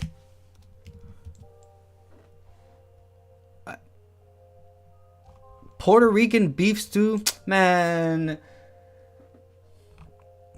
What are we doing here? What are we talking? What are we doing? ¿Cómo así? I thought it was exclusively Dominican, or that it at least originated from Dominican Republic. Have I been lied to my whole life?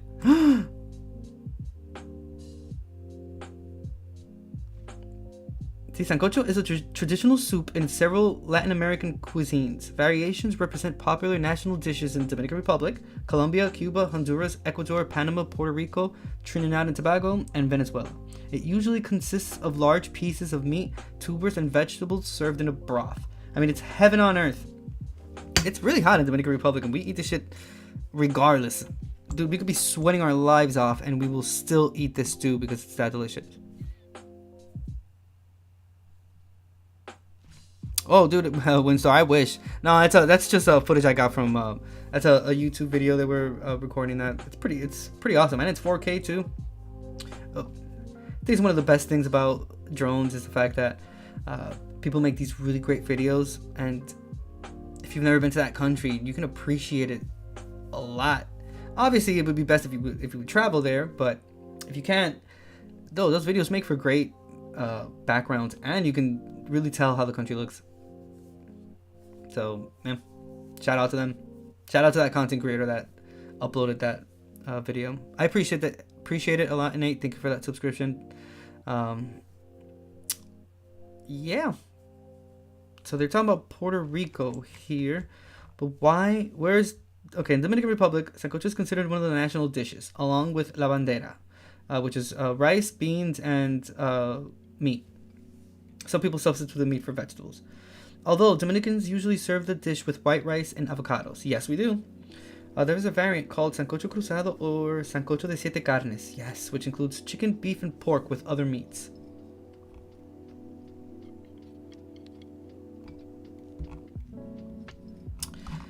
But it's a traditional soup, but is it because we were all, or the majority of us were conquered by the Spanish that it spread out like that? But let's see.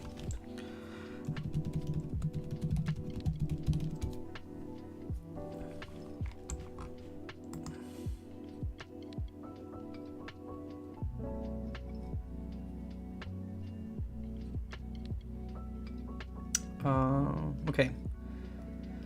So it says, el sancocho es un plato dominicano tradicional favorito de la multitud. Muchos creen que el primer plato de este guiso espeso se sirvió por primera vez en las Islas Canarias, un archipiélago español frente a la costa de África.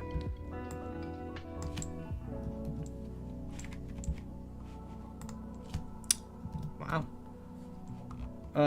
Sancocho is a crowd favorite traditional Dominican dish, Many believe that the first course of this thick stew was first served in the Canary Islands, a Spanish archipelago off the coast of Africa. Shit. The more you know.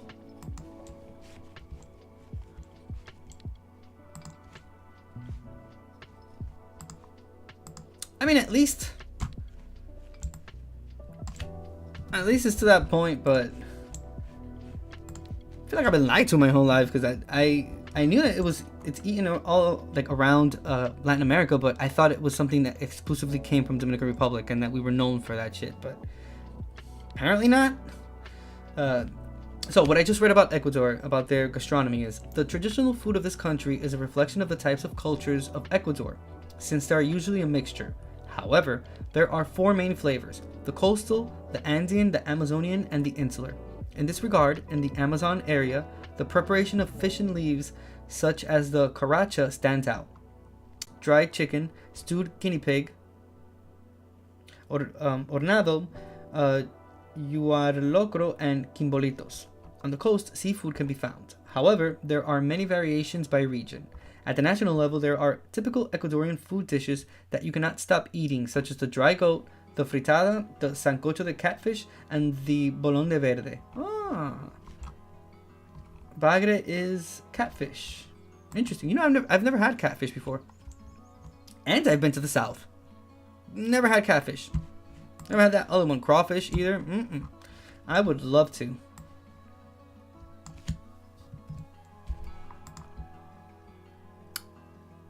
Música tradicional de Ecuador. So we have traditional music of Ecuador. Desde el origen de la cultura ecuatoriana, la música ha tenido un papel protagónico, debido a que era usada en fiestas y rituales. Incluso en cerámicas y otras muestras de arte se han encontrado representaciones de músicos y danzantes. De acuerdo con los expertos, esta música se caracterizaba en su mayoría por ser de escala pentatónica, con instrumentos como los silbatos, los bombos, los cascabeles y los sonajeros. Con la llegada de los españoles, se introdujeron instrumentos como las castañuelas, la guitarra de origen árabe y la vihuela. No obstante, muchos de los rituales indígenas fueron prohibidos por la Iglesia Católica por considerarlos del demonio, pero inevitablemente hubo una fusión de ritmos. En el siglo XVI, con la llegada de los africanos, se introdujeron al país tambores, xilófonos, redoblantes y guasás. Con todo esto se crearon ritmos como los sanjuanitos, sanpedritos y alzas.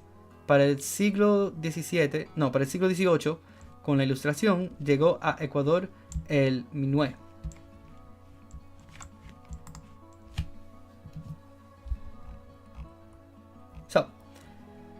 Since the origin of Ecuadorian culture, music has had a leading role because it was used in parties and rituals. Representations of musicians and dancers have even been found in ceramics and other art samples. According to experts, this music was mostly characterized by being on the pentatonic scale, with instruments such as whistles, bass drums, rattles. Why did they put it both? Because they wrote rattles and rattles. I guess bass drums and rattles. We'll just leave it at that. With the arrival of the Spanish, instruments such as castanets, the guitar of Arab origin, and the vihuela were introduced. However, many of the indigenous rituals were prohibited by the Catholic Church, as they were considered to belong to the devil. But inevitably, there was a fusion of rhythms. In the 16th century, with the arrival of the Africans, drums, xylophones, snares, and guasas were introduced to the country. With all this, rhythms such as sanjuanitos, sanpedritos, and alzas were created. By the 18th century, with the Illustration, the minuet arrived in Ecuador. Literature.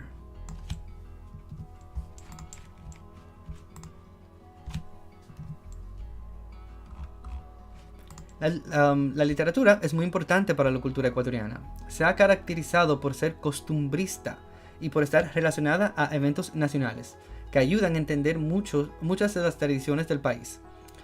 Ejemplo de esto es Jorge Icaza, que ha retratado las penurias de los indígenas en la sierra, y Alfredo Pareja Díaz Canseco, que en un tono más urbano hace denuncias sociales. En la actualidad hay ensayistas, poetas y narradores destacados. No, wait. That ain't it. So, literature is very important to Ecuadorian culture. It has been characterized for being traditional and for being related to national events, which help to understand many of the country's traditions. An example of this is Jorge Icaza, who has portrayed the hardships of the indigenous people in the mountains, and Alfredo Pareja Díaz Canseco, who, in a more urban tone, makes social complaints. Currently, there are outstanding essayists, poets, and storytellers. Let's see.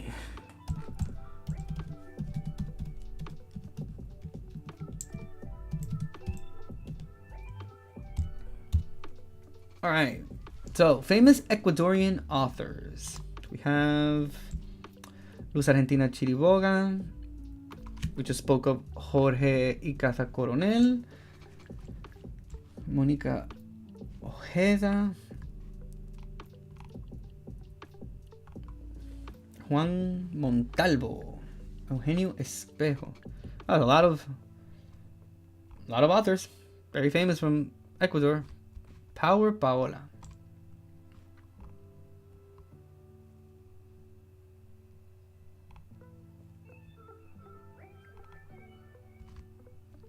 Huh. Interesting. This... Oh. Sorry. This image right here, if you could actually see, let me see if you can see if I can zoom in a little bit. Dude, that looks like that looks like a picture of one of the, they call them the fathers of patriotism in Dominican Republic.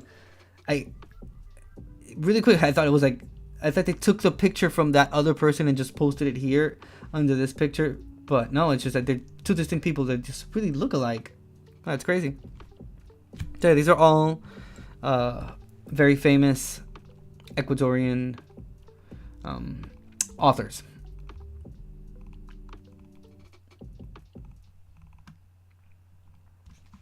Cool. Long list of them. I don't know a lot of them, to be honest with you. I only know probably like 2 or 3 of them. Okay. Moving on. So we'll go into learning a little bit about their customs and traditions. So we'll do 10 customs and traditions of Ecuador. 10 costumbres y tradiciones del Ecuador. So we'll start with the first one. It's called the Mama Negra Party, o la Fiesta de la Mama Negra. So, esta es una de las fiestas de la cultura de Ecuador más populares. Sus inicios fueron religiosos y se celebra anualmente en el mes de septiembre. Es uno de los eventos más importantes de este país, razón por la que fue declarada como referente cultural y patrimonio inmaterial de la región andina. Let's see if we can maybe find a video about it.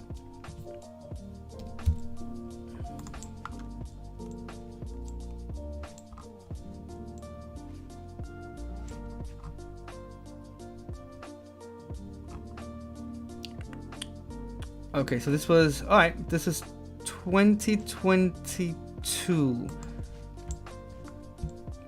It's interesting. Like, okay, I'm gonna play the video, but I've just seen like the little caption on it, and it's just...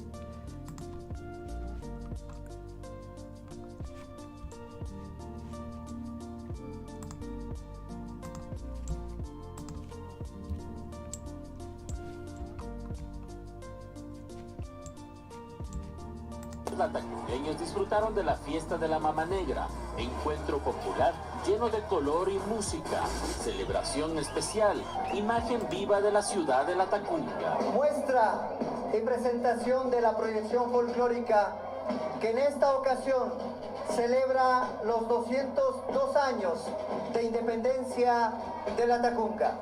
Cada uno de los personajes rinden honores a la Virgen de Mercedes. Esta comparsa es la mama negra de la vida, del reencuentro y de la reactivación económica. Gracias a ti, Madre Santa, estamos en este lugar. Virgencita, protégenos del volcán. Sorry. Pausing it real quick. I don't know if that has like... I don't know if that's like copyrighted or anything. Por las principales.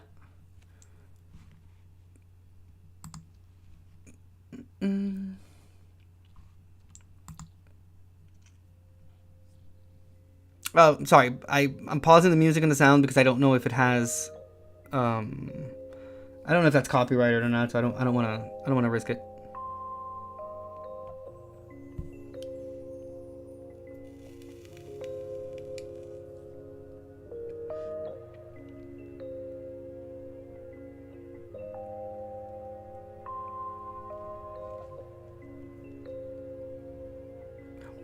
Once this video is done, I'm gonna show you the ones that go down in Dominican Republic.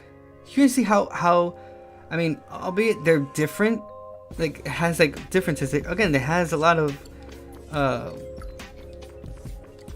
similarities to it.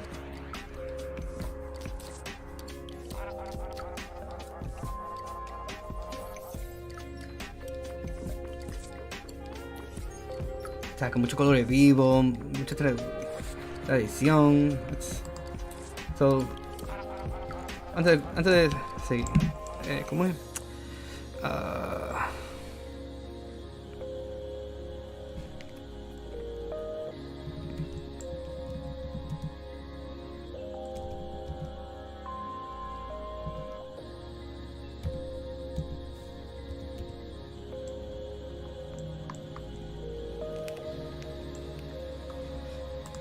Voy a tocarlo, vale.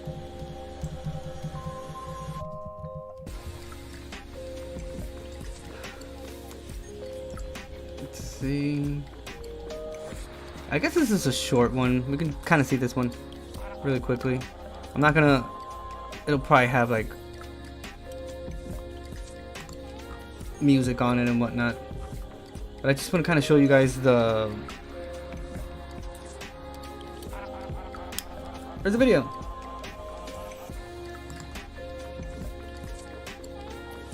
Oh, it's so small. Just 3 minutes.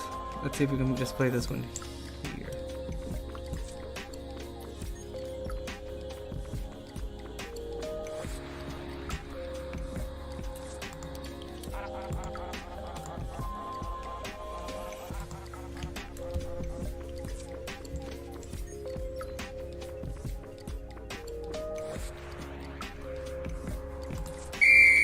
Nope.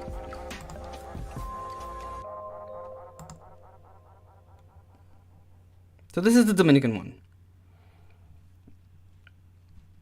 Kind of similar. I mean, again, it's the very bright colors, the the outfits. Obviously, they might go a little more ham in Dominican Republic, but again, it's the similarities between both cultures and how it's the those bright colors, still very in tune with like religion and whatnot. Catholicism it's really huge in Dominican Republic, so it plays a huge role when it comes to like carnivals and things that we celebrate in Dominican Republic. So I mentioned it because it goes hand in hand with, other Latin American countries, and we have just so many similarities that if we were to really put them on paper, it would be incredible.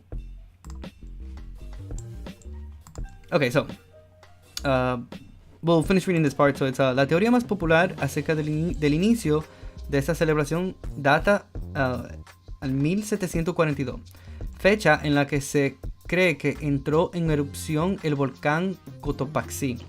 Los habitantes de la zona estaban completamente alarmados. por lo que decidieron pedirle a la Virgen de las Mercedes que los protegiera de cualquier daño. Ellos prometieron realizar una fiesta en su honor. La fiesta de la Mama Negra o la Santísima Tragedia, como también se le conoce, es una oportunidad para los feligreses demuestren la fe que le tienen a su patrona, pero también cuenta con una variedad de eventos culturales, como el apoteósico desfile que reúne a miles de turistas y extranjeros.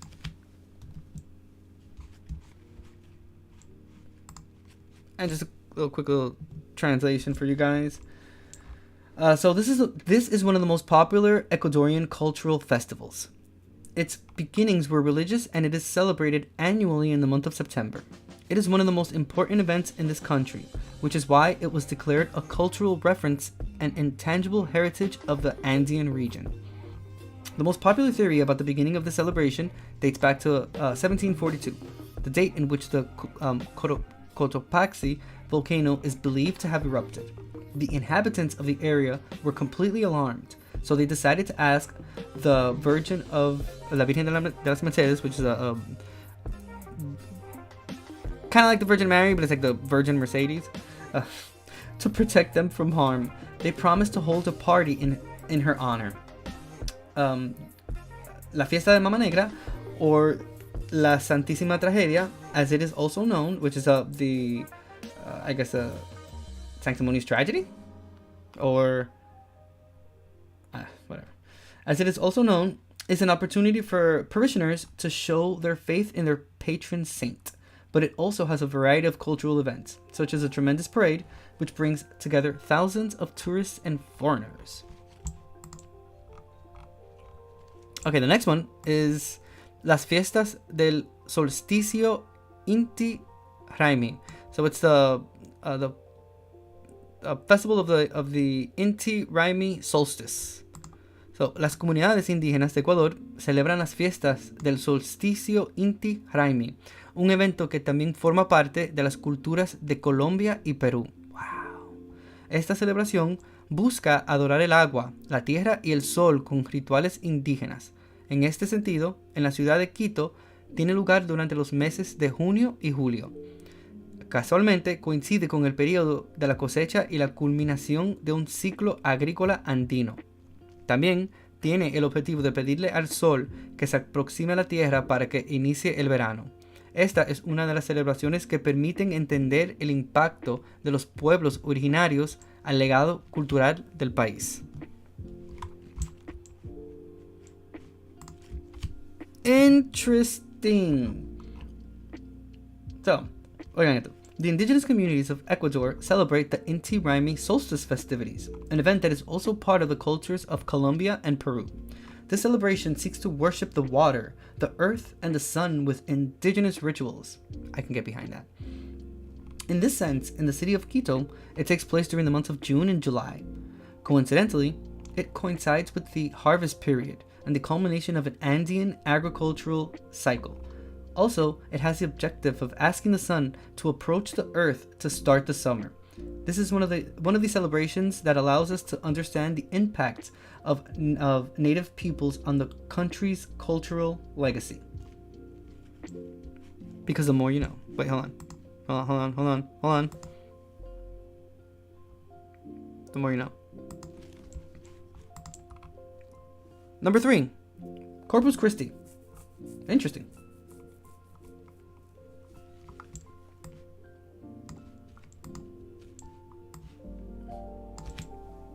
Alright, so las ciudades ecuatorianas, 60 días después de la Pascua de Resurrección, se preparan para celebrar el Corpus Christi. Es una celebración católica, gracias a la herencia española. Yeah, good job, Spanish people. Good job, conquistadors. Sin embargo, también posee algunos elementos propios del país, como el agradecimiento a la Pachamama y al dios Inti. I can get behind that. Yes, please. If you know Pachamama, Pachamama is Earth. También se incluyen personajes danzantes de la cultura indígena. En urbes como Cuenca, la celebración dura 7 días. Si visitas Ecuador por estas fechas, no te lo puedes perder, porque es una de las fiestas con mayor relevancia. Por otro lado, El papel protagónico del Corpus Christi se lo llevan los danzantes, que van vestidos de blanco con corazas, cascabeles y delanteles de colores, que representan al mismo tiempo al dios católico y al sol. Esta es una representación de las diferentes culturas de Ecuador. So, the indigenous communities of Ecuador celebrate the wait, is this? No, sorry, my bad. I copied it, but I didn't paste it into Google Translate, which is such a lifesaver. So, Ecuadorian cities, 60 days after Easter. Well, I mean, but I'll give it this though. The articles that we've been reading about Ecuador, they're really well written, so it's easy for Google Translate to just do the translation verbatim, and it'll still make sense, given the fact that the articles are written with a lot of precision, and they are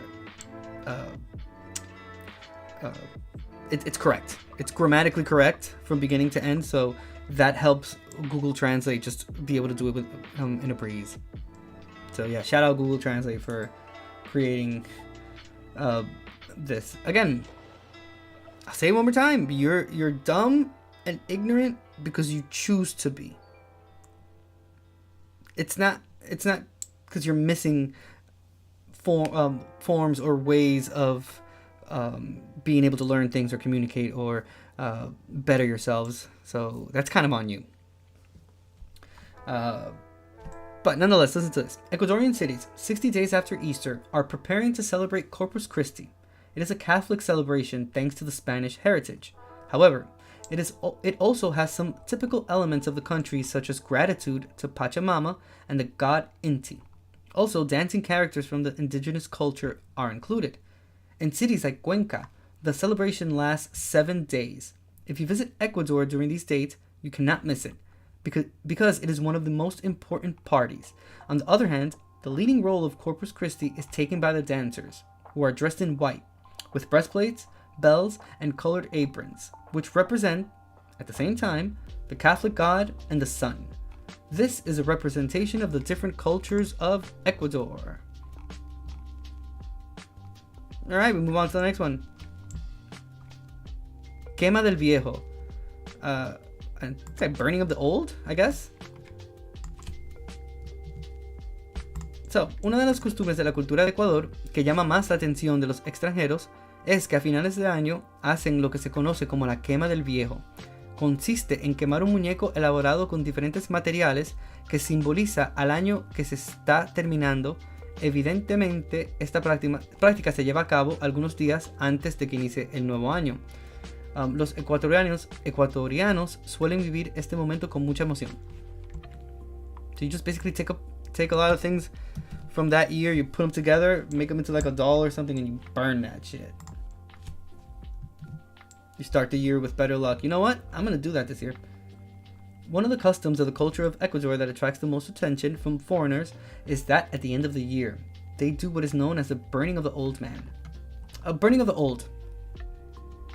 It consists of burning of the old.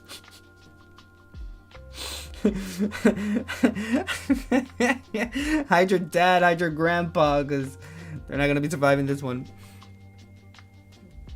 What the hell's wrong with my camera? It's always something. I can't even laugh correctly on this without having the camera go out, man. I'm a fucking epoch cam, dude. You're killing me here.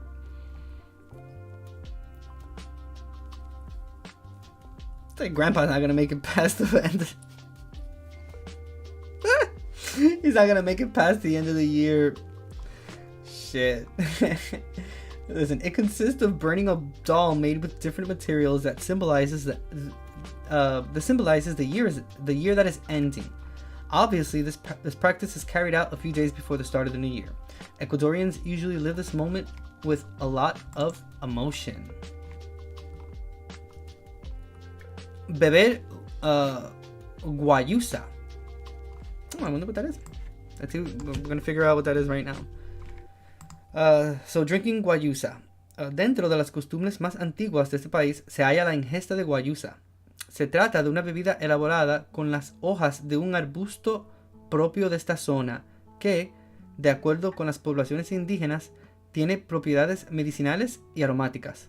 Esta bebida es altamente consumida en todo el país, principalmente en horas de la mañana y como sustituto al café. De hecho, las hojas de este árbol tienen un nivel de cafeína por encima del café. También se consume cuando se quiere tener un estimulante muscular. ¿Es guayusa the same as coca leaves? Let's see. We're going to investigate that. So it says among the oldest customs of this country is the intake of guayasa. It is a drink made with the leaves of a shrub typical of this area, which, according to the indigenous populations, has medicinal and aromatic properties. This drink is highly consumed throughout the country, mainly in the morning and as a substitute for coffee. In fact, the leaves of this tree have a caffeine level above coffee, and also it is consumed when you want to have a muscle stimulant.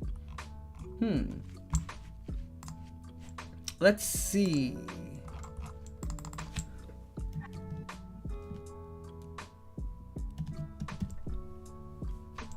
Oh, okay, let's see. Guayusa versus yerba mate. Okay, yerba mate has a slightly bitter taste, whereas guayusa, it interests me more because I drink yerba mate every day. So, I just saw that pop up and I kind of want to see what the difference is. But you can kind of tell here in this image right on top. I guess the yerba mate is the one on the right hand side, and it's the lighter green, and the guayusa is this one. What I'm trying to figure out is if guayusa is coca leaves or is it like something like it, because it has a lot of the same properties that the coca leaves offer. But then again, I've never been to any of these countries, so I'm just curious. I sure as hell don't know. So, like I was saying, yerba mate has a slightly bitter taste, whereas guayusa is regarded as smooth, earthy, and slightly sweet. Nutrition-wise, yerba mate is a greater source of B vitamins, phosphorus, magnesium, and calcium, while guayusa is richer in vitamins C and D, calcium, zinc, and chromium. So what is this? So it's native to the Amazon rainforest and harvested primarily in Ecuador.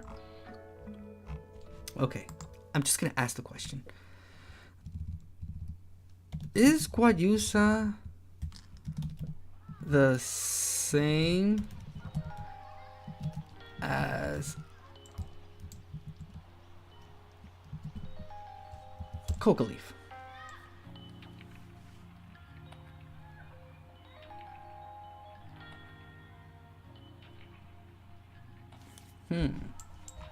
Guess not.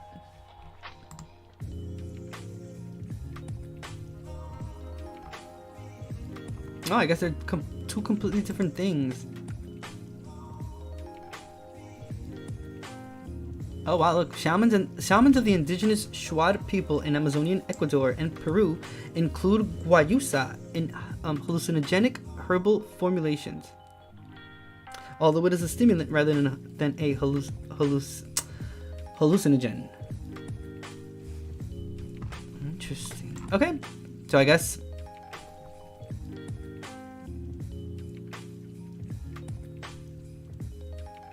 Okay, coca leaves come from Peru. But wouldn't guayusa also be found in? Was that not what we just saw?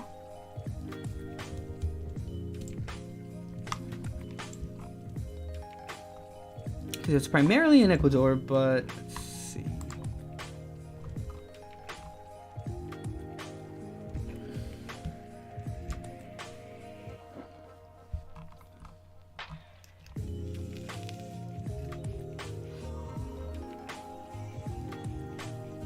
Okay, so although found throughout the Amazon rainforest, this species is most widely cultivated in Ecuador.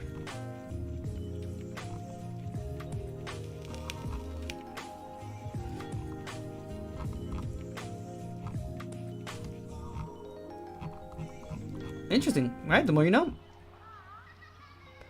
It kind of looks like tobacco a little bit, just a little bit. I mean, just like if it's like if you were to like break the leaves apart and whatnot, it kind of looks similar. Awesome. The more we know. All right. So wait, I don't think I'm done. Okay, so among the oldest customs of this country is the intake of guayasa. Okay, I already read this. Okay, when you want to have a muscle stimulant. Okay. The next one is la diablada de Píllaro. So it's let's see how Google Translate would translate this, cause nope. Made no sense. So, considerada Patrimonio Cultural Inmaterial de Ecuador, la Diablada de Píllaro o Fiesta de los Inocentes es una de las mejores demostraciones de la cultura de Ecuador. De esta manera, se cree que sus inicios datan en el 1898 y es una representación de la protesta indígena contra la Iglesia Católica en la época colonial.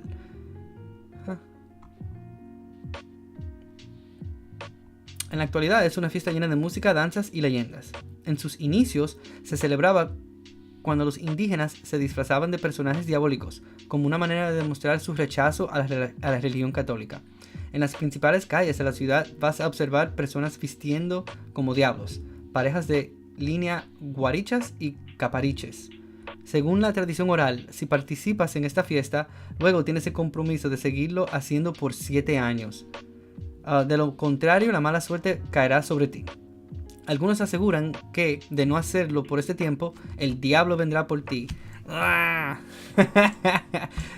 sorry, I'm believing in that shit, but it's fun to watch. It's fun to see people talk about that.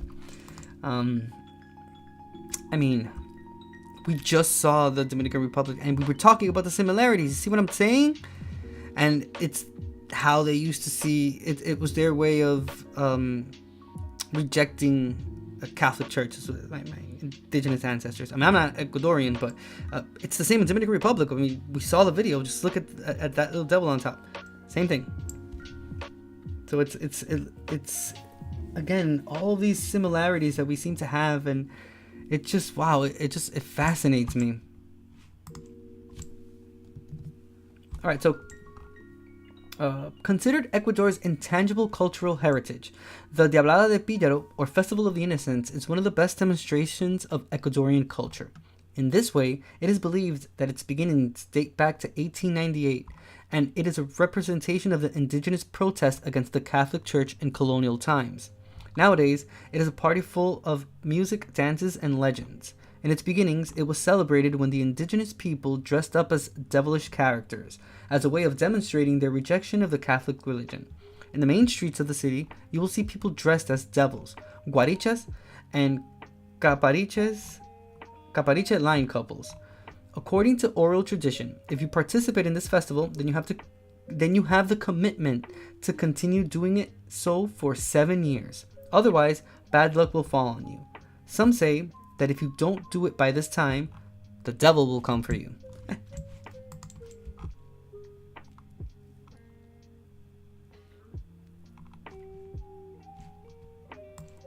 Okay, number 7. El voto, or the votes. El voto forma parte de la cultura de Ecuador. Es una práctica que se hace con mayor énfasis en el oriente ecuatoriano. ¿Qué es el voto? Es una reunión entre amigos y familiares, donde el centro de la mesa se incluye gran cantidad de comida típica, como cuyes asados o panes de rosca. De igual modo, se pueden hacer adornos con caño de azúcar. El objetivo es, por medio del voto, seleccionar a la persona que se encargará de preparar la comida en la próxima reunión. Y la exigencia es que cada vez haya más abundancia de alimentos. ¡Wow! Le achacan la comida a la persona y miran. Venga, vecina, que vamos a hacer votos. Ay, no. Me quedo en mi casa. Déjese de eso. No hay dinero. Probably what my mother would have said. Okay, so listen. Voting is part of the culture of Ecuador. It is a practice that is done with greater emphasis in eastern Ecuador. So what is the vote? It is a meeting between friends and family where a large amount of typical food is included in the center of the table, such as roasted guinea pigs or bread rolls. In the same way, decorations can be made with sugarcane. The objective is, by means of a vote, to select the person who will be in charge of preparing the food at the next meeting. And the demand is that there is more and more abundance of food. Could you imagine that you're sitting there at that table and and they pick the person that you know that cooks the worst out of everyone, and you're just there like, ah. Damn it. I have to go to this person's house now to eat, dude. They don't know how to cook. Or even worse, because you can't eat at everyone's house, so this person doesn't know how to cook with like cleanliness and whatnot, bro. Everyone just sitting at the table, like, man, I don't have time for this.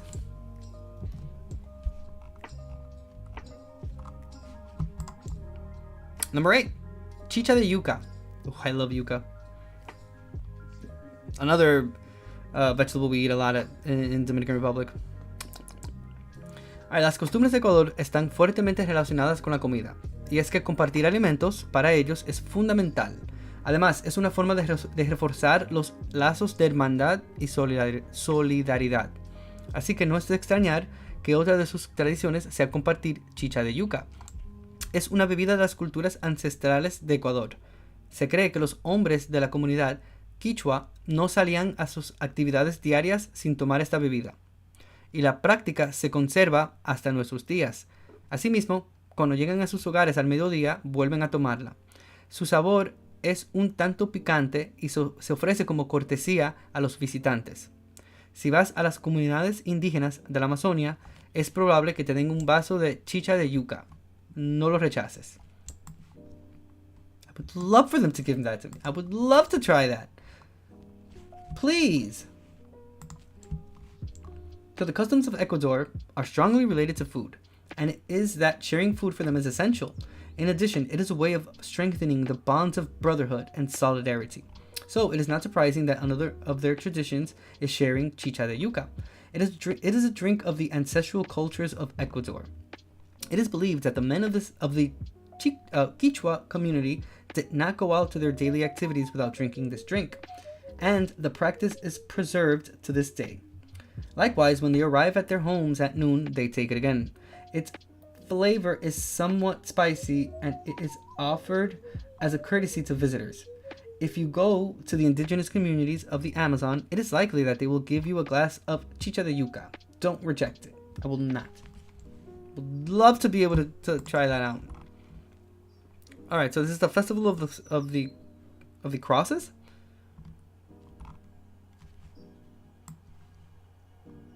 And here we have an image on top. Let's see what it's all about. So, el Festival de las Cruces es una de las fiestas populares de la cultura de Ecuador.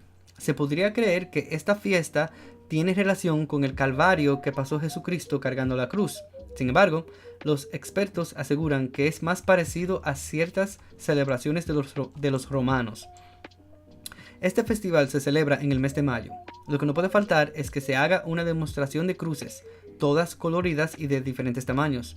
También se suele hacer en las plazas una exhibición de los toros más bravos.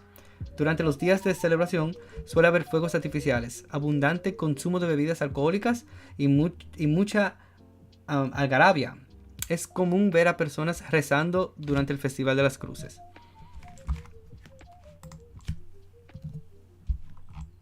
For the people in the back, the Festival of the Crosses is one of the popular festivals of the culture of Ecuador.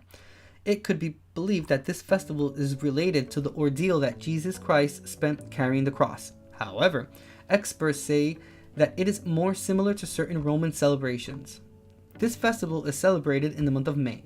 What cannot be missing is a demonstration of crosses, all colorful and of different sizes. Also, an exhibition of the bravest bulls is usually held in the bull rings. During the days of celebration, there are usually fireworks, abundant consumption of alcohol beverages, and a lot of merriment. It is common to see people praying during the Festival of the Crosses. And then last but not least, we have Christmas.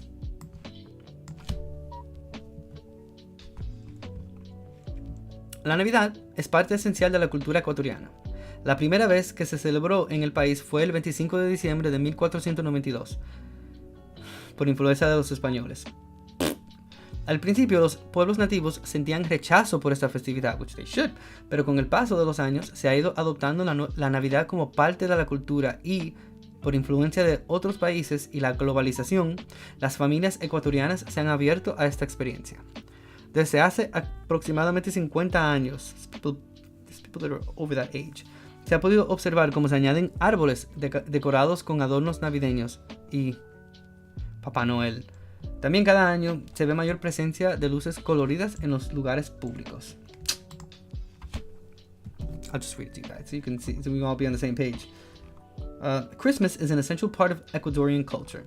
The first time it was celebrated in the country was on December 25th, 1492, due to the influence of the Spanish. At first, the native peoples felt rejection for this festivity, which they should, but over the years, Christmas has been adopted as part of the culture, and due to the influence of other countries and globalization, Ecuadorian families have opened up to this experience. For about 50 years, it has been possible to observe how trees decorated with Christmas decorations and Santa Claus are added. Also, every year more presence of colorful lights is seen in public places. And that's great.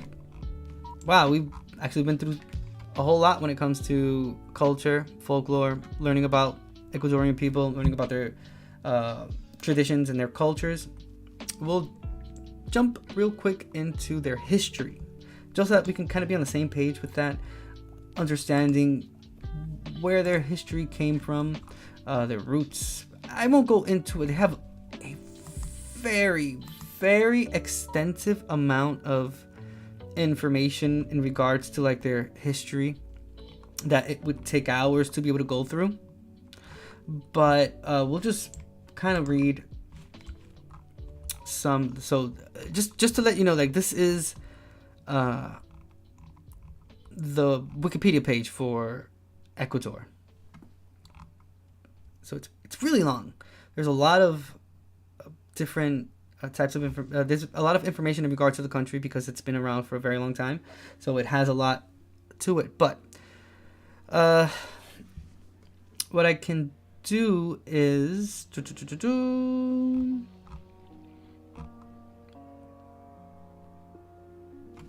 okay, so let's see. Okay, so this is about the name.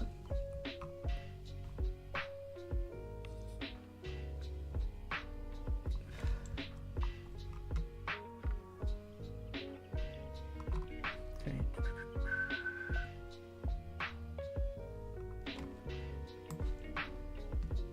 Okay, it's very interesting. Very, very interesting for us to read.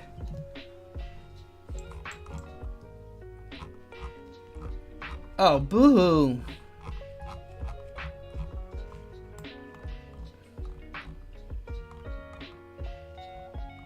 It's crazy because this used to be able to take a whole lot more amount of words. Is it still too much? Okay. I guess that should be good. Hopefully it translated it correctly, but okay. We'll start with a little bit of the pre-Hispanic era. So, la era prehispánica.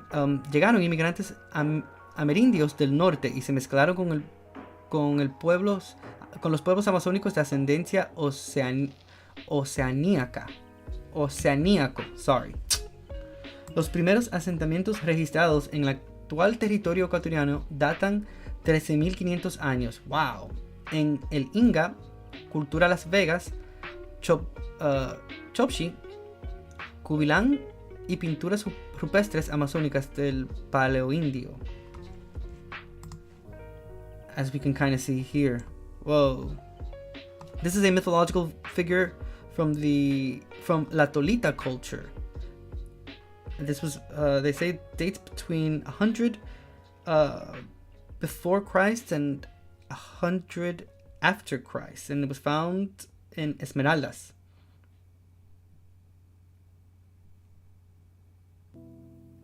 Wow. Look at this next one.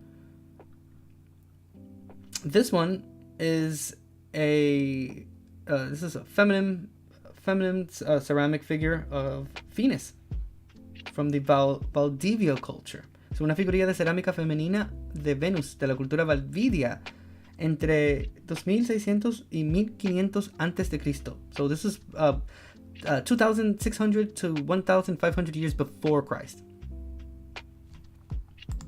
This next one is es un asiento sacerdotal de piedra. So it's like a preceding, or like that's where like religious people would sit. It's made of stone, and it symbolizes the fertility of Mother Earth of the Manteña culture, and it was created between 500 and 1500 after Christ. This is the Ingapirca ruins. So las ruinas de Ingapirca. Wow. Albeit it looks like this now. Could you imagine when it was, when it was actually built, how it looked? This is also the type of things that Ancient Aliens says that couldn't be created by these civilizations, but because they were like quote unquote uncivilized and barbaric, and they weren't able to come up with these things on their own, so they needed the help from aliens to come down on Earth and help these poor peasants create their own things. Man, I have a video on that. Please check it out on my YouTube, and it's explaining the falsehood when it comes to ancient aliens and all that bullshit that they talk, that when you really think about it, doesn't make any sense, and just devalues and decreases the knowledge and all of the accomplishments that these civilizations created. Hablo sobre las ruinas que vemos ahora, y primeramente cómo se debió de haber visto cuando fue creada, y segundo, el programa ese que se llama Ancient Aliens que dan en el canal de Historia, en el The History Channel. Y tiene una muy mala costumbre de referirse a las civilizaciones antiguas que crearon sus propios sistemas de astrología, matemática, lenguaje, construían estas ruinas y estas los altares y cosas, los aztecas, los mayas, ¿tú entiendes? Y en la cabecita de ellos tuvo que haber sido un extraterrestre que bajó de los cielos a ayudar a estas pobres civilizaciones antiguas que eran tan brutas y tan barbáricas y que no tenían ni puta idea de lo que estaban haciendo. Claro, como ellos no son lo suficientemente inteligentes, lo suficientemente astutos, se lo achacan a lo extraterrestre. O sea, tuvo que haber venido un alien para ayudarlo a ellos a construirlo, porque son muy brutos, son ignorantes, son muy animales para poder crear algo así.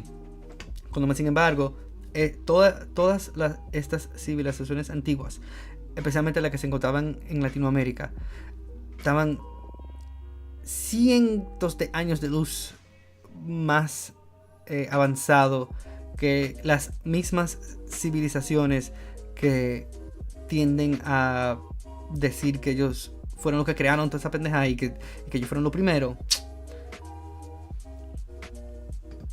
Que no tiene sentido. Claro que fueron ellos. Y se ha demostrado. Oye, yo ni siquiera sé cuántas veces ya se ha demostrado que sí hubieron formas de ellos poder mover las piedras. O sea, ellos cuestionan las pirámides de Egipto. ¿Por qué? O sea, ¿por qué? Si cada una de esas mismas civilizaciones creaban hasta calendarios. ¿Tú entiendes? Los mayas fueron los primeros que comenzaron con el 0. ¿Tú entiendes? Los primeros que comenzaron a contar con el 0, 0, 1, 2 fueron los mayas. Más sin embargo, si tú ves el programa ese de Ancient Aliens, oye, lo arrastran por el piso. Que no, que cómo puede ser que esa civilización, ellos eran demasiado brutos para poder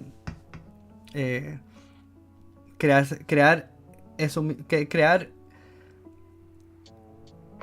las pirámides, por ejemplo, la gente de Egipto, los mayas, los aztecas, que eran demasiado ignorantes para crear sus propias cosas. Y el programa tiene 16 años ya. ¿Tú entiendes? Son 16 años de oír disparate por un reguero de gente que, oye, no ven más allá del privilegio que tienen por encima. Así que no ven más allá de eso. Come on now. Claro que ellos lo pudieron hacer 100,000 veces. Y se ha demostrado cada vez que salta el tema de que sí, que ellos lo pudieron hacer. Que sí, y ellos tenían sistemas de cómo mover las piedras, tenían sistemas de pulea, tenían sistemas de cómo transferir pedazos de la piedra para entonces reconstruirlo y comenzar. Mira, dame el favor. Siempre tienen que achacar a uno, quitarle el valor a uno por querer dárselo al otro. Get out of here with that. So, este es un mapa de la Real Audiencia de Quito en 1779. So, this is a map of the real audience of Quito in 1779. So, you can see, kind of like right on top, that separation, all that land inwards that way it was all part of Quito. Wow. This is a 1779 map. Es un mapa del 1779.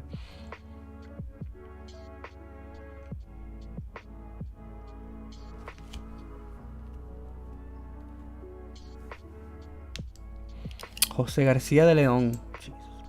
Pretty sure that's not an indigenous name. Okay, so pintura al estilo de la escuela quinteña del siglo XVIII. Plaza principal de Quito. Expuesto en el Museo de la Moneda en Bogotá, Colombia. So this is a painting, a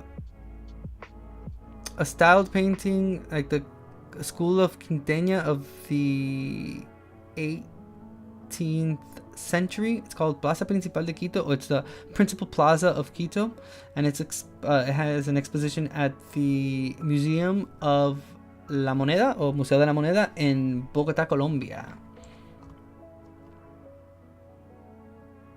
Again, you could take this part off from the bottom that explains where this is from, and this is like a picture from DR. This could easily be a painting of a square in Dominican Republic, which again, it's the similarities because of being conquered by the same people. So I think this looks exactly like the pictures that you find in history books in DR as well. La capitulación de la batalla de Pichincha. Óleo sobre lienzo de Antonio Salas. So this is the Battle of Pichincha.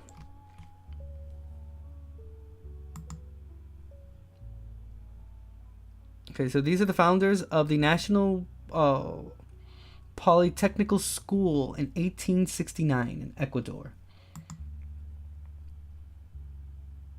Okay, José María Velasco Ibarra, quien lideró la escena política ecuatoriana durante gran parte del siglo XX. So this is José María Velasco Ibarra.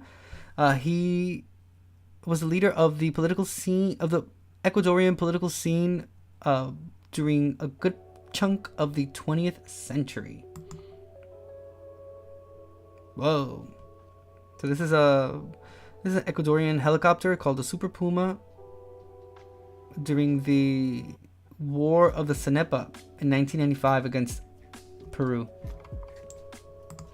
Okay, so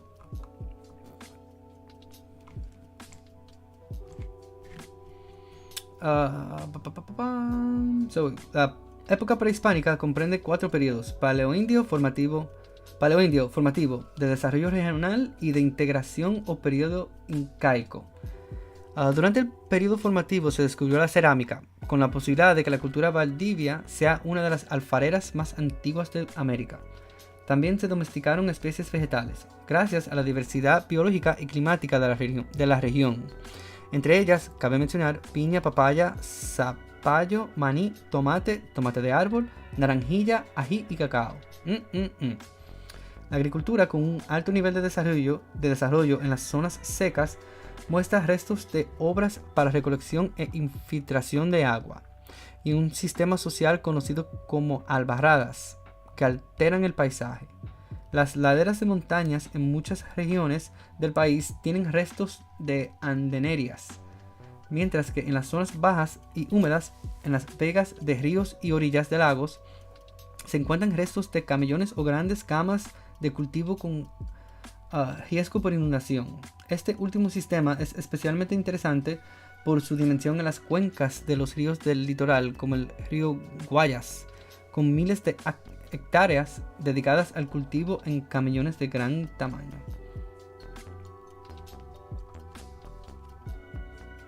La cultura manteña, ubicada en la parte central del litoral ecuatoriano, controló una amplia ruta de comercio marítimo basado en la navegación de cabotaje con grandes balsas impulsadas por velas. En el litoral norte, la cultura latolita produjo una metalurgia ornamental de alto nivel, principalmente en oro, plata y aleación de platino. La alfarería de las culturas bahía y jamacuaque es recargada de detalles y recuerda un tanto a la asiática, dando lugar a teorías de intercambio cultural transoceánico que no han podido probarse.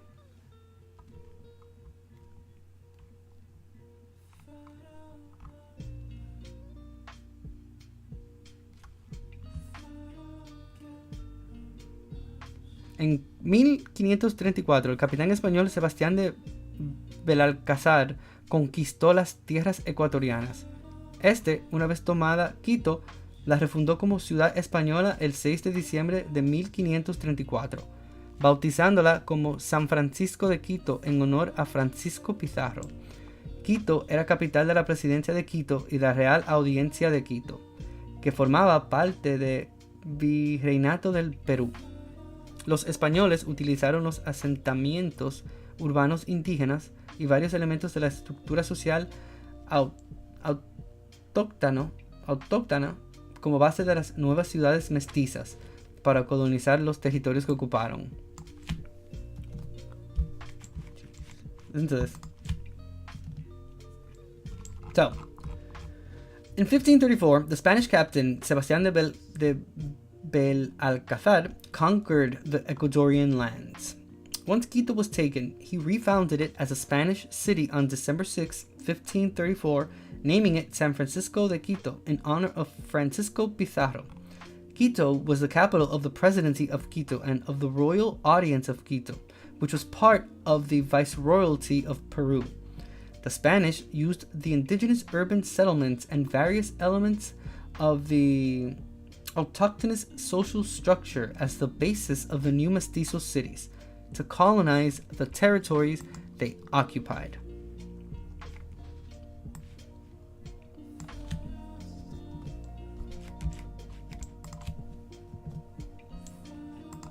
Los indígenas los superaban en número, pero los ibéricos tenían una fuerza mayor militar, gracias a lo cual sometieron a las poblaciones indígenas, obligándoles a abandonar los valles templados de la sierra y ubicarse en los páramos altos.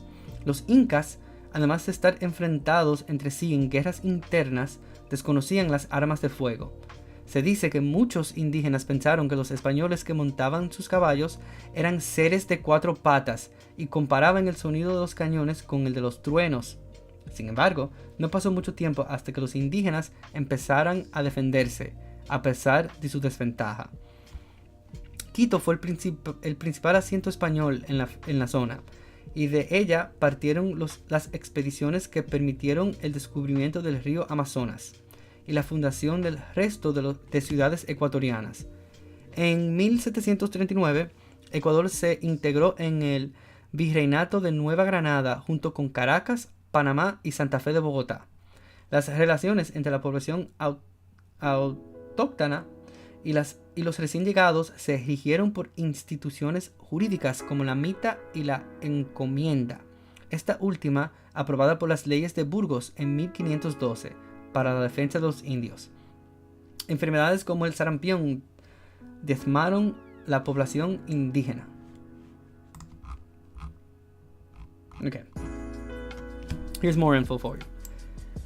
So the indigenous people outnumbered them, but the Iberians had a greater military force, thanks to which they subdued the indigenous populations, forcing them to abandon the temperate valleys of the Sierra and settle in the high paramos. The Incas, in addition to being faced with each other in internal wars, were unaware of firearms.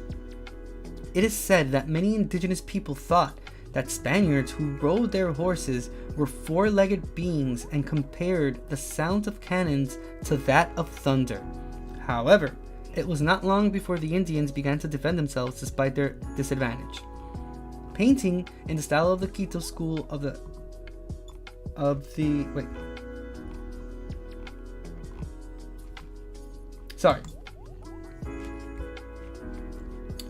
Quito was a main Spanish seat in the area, and the expeditions that led to the discovery of the Amazon River and the founding of the other Ecuadorian cities departed from it. In 1739, Ecuador became part of the viceroyalty of Nueva Granada, along with Caracas, Panama, and Santa Fe de Bogotá. Relations between the native population and the newcomers were governed by legal institutions such as the Mita and the Encomienda, the latter approved by the laws of Burgos in 1512 for the defense of the Indians. Diseases such as measles decimated the indigenous population. I wonder where that measles came from. I think we all know that answer. Yeah, it came from the conquerors. In case you didn't hear from my tone. Okay. Esto hizo que para el trabajo forzado se trajera población africana negra en calidad de esclavos, lo que contribuyó al mestizaje del Ecuador. Gran parte de la población negra en el país se encuentra en la actual Esmeraldas. Se dice que un barco de esclavos náufragó frente a las costas esmeraldeñas y una gran cantidad de esclavos quedaron ahí con 2 españoles supervivientes que murieron al poco tiempo. Durante la época virreinal se desarrollaron las artes, especialmente la arquitectura, pintura y escultura. En la colonia se destaca la escuela quinteña como un espacio de alta producción artística, famosa hasta la actualidad por artistas como Miguel de Santiago, Caspicara y Bernardo de Legarda, entre otros. This is interesting. Listen to this. It all connects. And once I read this, I'll tell you why it all connects. This caused the black African population to be brought in for forced labor as slaves, which contributed to the miscegenation of Ecuador. Much of the black population in the country is found in present-day Esmeraldas. It is said that a slave ship was wrecked off the Esmeralda coast, and a large number of slaves were left there with 2 surviving Spaniards who died shortly after. During the viceregal era, the arts developed, especially architecture, painting, and sculpture. In the colony, the Quinteña School stands out as a space of high artistic production, famous until today by artists such as Miguel de Santiago, Capiscara, and Bernardo de Legarda, among others. I'm going to read that first sentence to you again one more time, just so that we can be on the same page. This caused the black African population to be brought in for forced labor as slaves, which contributed to the miscegenation of Ecuador. So much of the black population in the country is found in present-day Esmeraldas. Now, albeit it was a longer time ago before this, but the Manta that was before Mansa Musa in West Africa,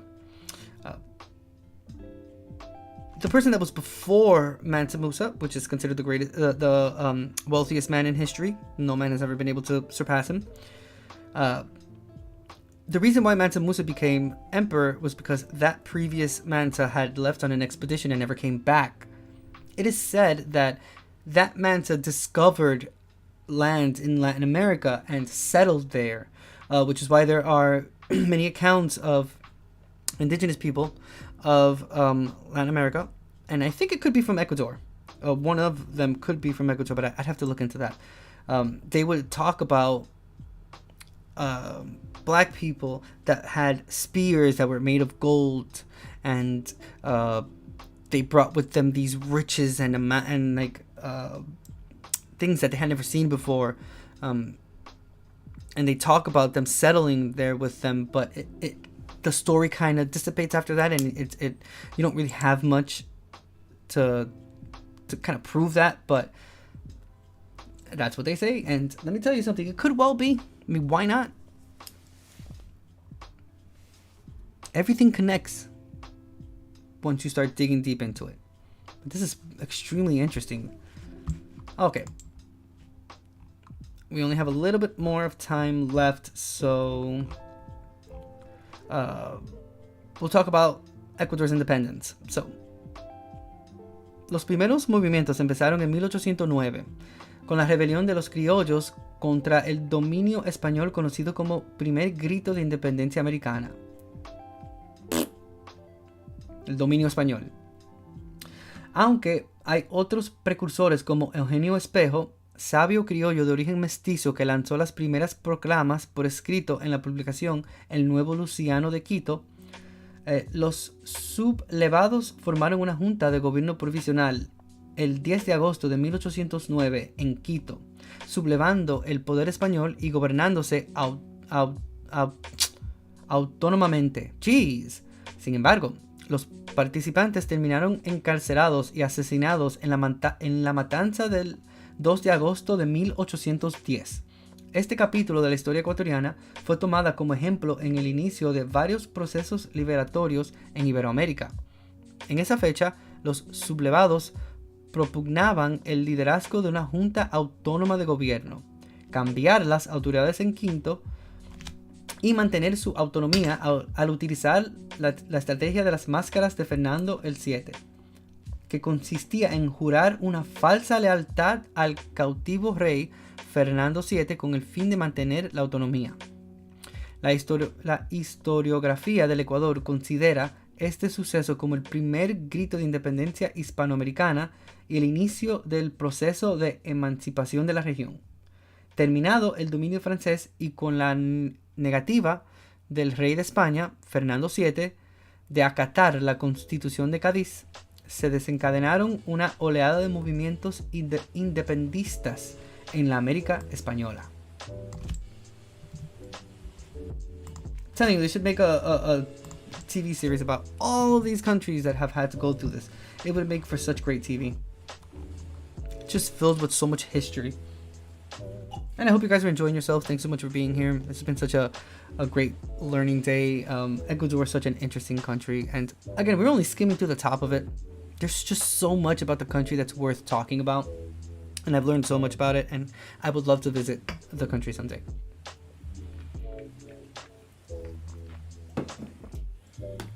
It would be so awesome. It would be so cool.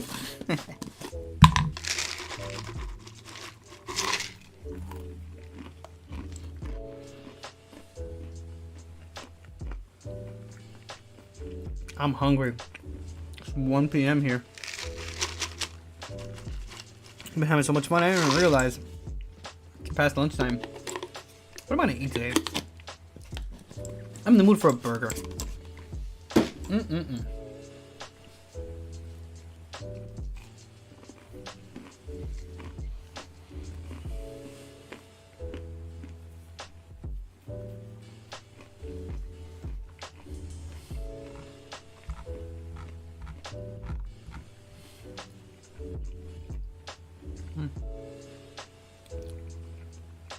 Almost done.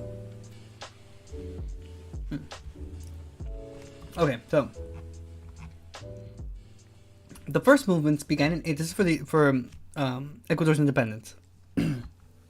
So the first movements began in 1809 with the rebellion of the Creoles against Spanish rule, known as the first cry for American independence. Although there are other precursors such as Eugenio Espejo, a Creole scholar of mestizo origin, who launched the first proclamations in the publication El Nuevo Luciano de Quito. The rebels formed a provisional governing board on August 10, 1809 in Quito, raising Spanish power and governing autonomously. However, the participants ended up imprisoned and murdered in the massacre of August 2, 1810. This chapter of Ecuadorian history was taken as an example at the beginning of various libertarian processes in Latin America. On that date, the rebels advocated the leadership of an autonomous government junta, changed the authorities in Quito, and maintained their autonomy by using the strategy of Fernando VII's masks, which consisted of swearing a false loyalty to the captive king Fernando VII in order to maintain autonomy. The historiography of Ecuador considers this event as the first cry of Hispanic American independence and the beginning of the emancipation process of the region. After French rule ended, and with the refusal of the King of Spain, Ferdinand VII, to abide by the Constitution of Cadiz, a wave of independence movements was unleashed in Spanish America. It was unleashed. It went down. Okay, so Guayaquil started their first independent process on October 9th. And they were trying to break ties with colonials that existed in the territory of the Guayaquil province and the Spanish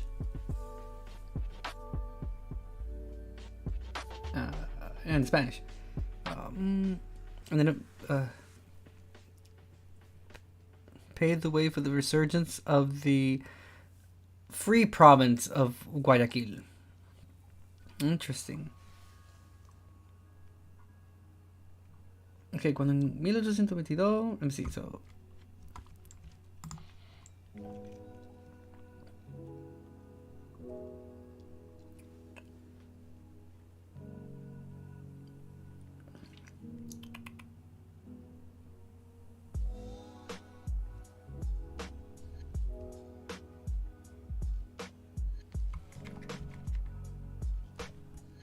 wow. Their history is just filled with so much great information. I might have to do a second part that will focus solely on the history, because it's really dense. Maybe I can find a video that could explain it for us a lot better. It's also mostly because I'm starving. I need to eat. It's that time of day.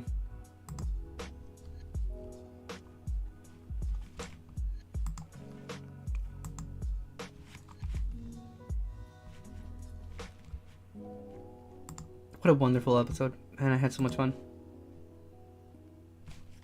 Because the more you know, that's the important part. That's the thing there. It's so important to be able to learn things. There's so much knowledge for us to kind of pick and choose from that it's crazy how there's just people that don't take advantage of it. You have so much. I was checking Twitch real quick. There's just so much information that's available for everyone that you can just pick and choose from, and there's no excuse anymore for not knowing things. Again, we live in a world where information is right at our fingertips, and you have accessibility to it, and that's just how it is. So I think it's your own fault that you're in the position that you're in. But if you want to change that, dude, subscribe to my YouTube channel. Join my Discord, King Angel's Entertainment Lounge. You can subscribe to my Patreon as well for $2 a month. You can use your Amazon Prime on Twitch. You can follow me on Instagram, Twitter, Facebook, TikTok. I have a blog spot as well. I am everywhere you need me to be. You just have to search for me. See, you can see them all right there. Bam. Albeit this is not the first episode, the first Knowledge is Power episode that I've done. It will serve as a precursor for all of the following Knowledge is Power episodes, because I want to do a lot more of them. The idea starting next week, and I'll let you in on this little, I guess, announcement before I would have posted it on Discord and whatnot and put it on Twitter. But starting next week, I have I'm actually doing like a little bowl, and I'm gonna put a whole bunch of topics, and that's only the most rudimentary way of doing it now before I have someone actually work on it and code it and whatnot to be able to integrate it into the show visually. But yeah, it's gonna be. I'm gonna try to put at least 200 to 300 topics in there, and that's gonna be the whole shtick. Take a little paper out right here on stream, and that's the topic we're gonna go down a rabbit hole that day, and it's gonna be a wide range of different topics in the world. We won't know what we're gonna get, but I can assure you it's gonna be a lot of fun.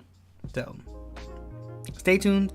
Like I said, join the Discord. We're going to be watching some movies this weekend. I'll replay this episode there, and I replay all the other ones there as well. Subscribe to my YouTube channel, $2 a month for that Patreon. And I want to give a special thank you to Innate for resubscribing and for that raid. Windstar for that follow. Anyone else that was lurking that didn't chat, I appreciate you being here. Your time is very valuable, and it means the world to me that you dedicate your time watching little old me. Have a great weekend. I'll see you guys Tuesday. But if you're in the Discord, you'll see me soon, or you'll see me all weekend. The sun's coming out next week here in Northern California. Tomorrow's the last day that it rains, or Sunday, I don't know, but your boy is tired of this shit. I want some heat in my life. I want to be able to go out walking. I want to be able to have some fun, and I'm looking forward to the sun coming out. So sun, fun in the sun. Yeah. I'm King Angel, your favorite host, Bay Area live streamer and content creator. You can find all my information in the description box or in the about section, in the informative side if you're watching me on Facebook. Again, we do reviews, reaction, and discussions to all kinds of topics that I'm interested in.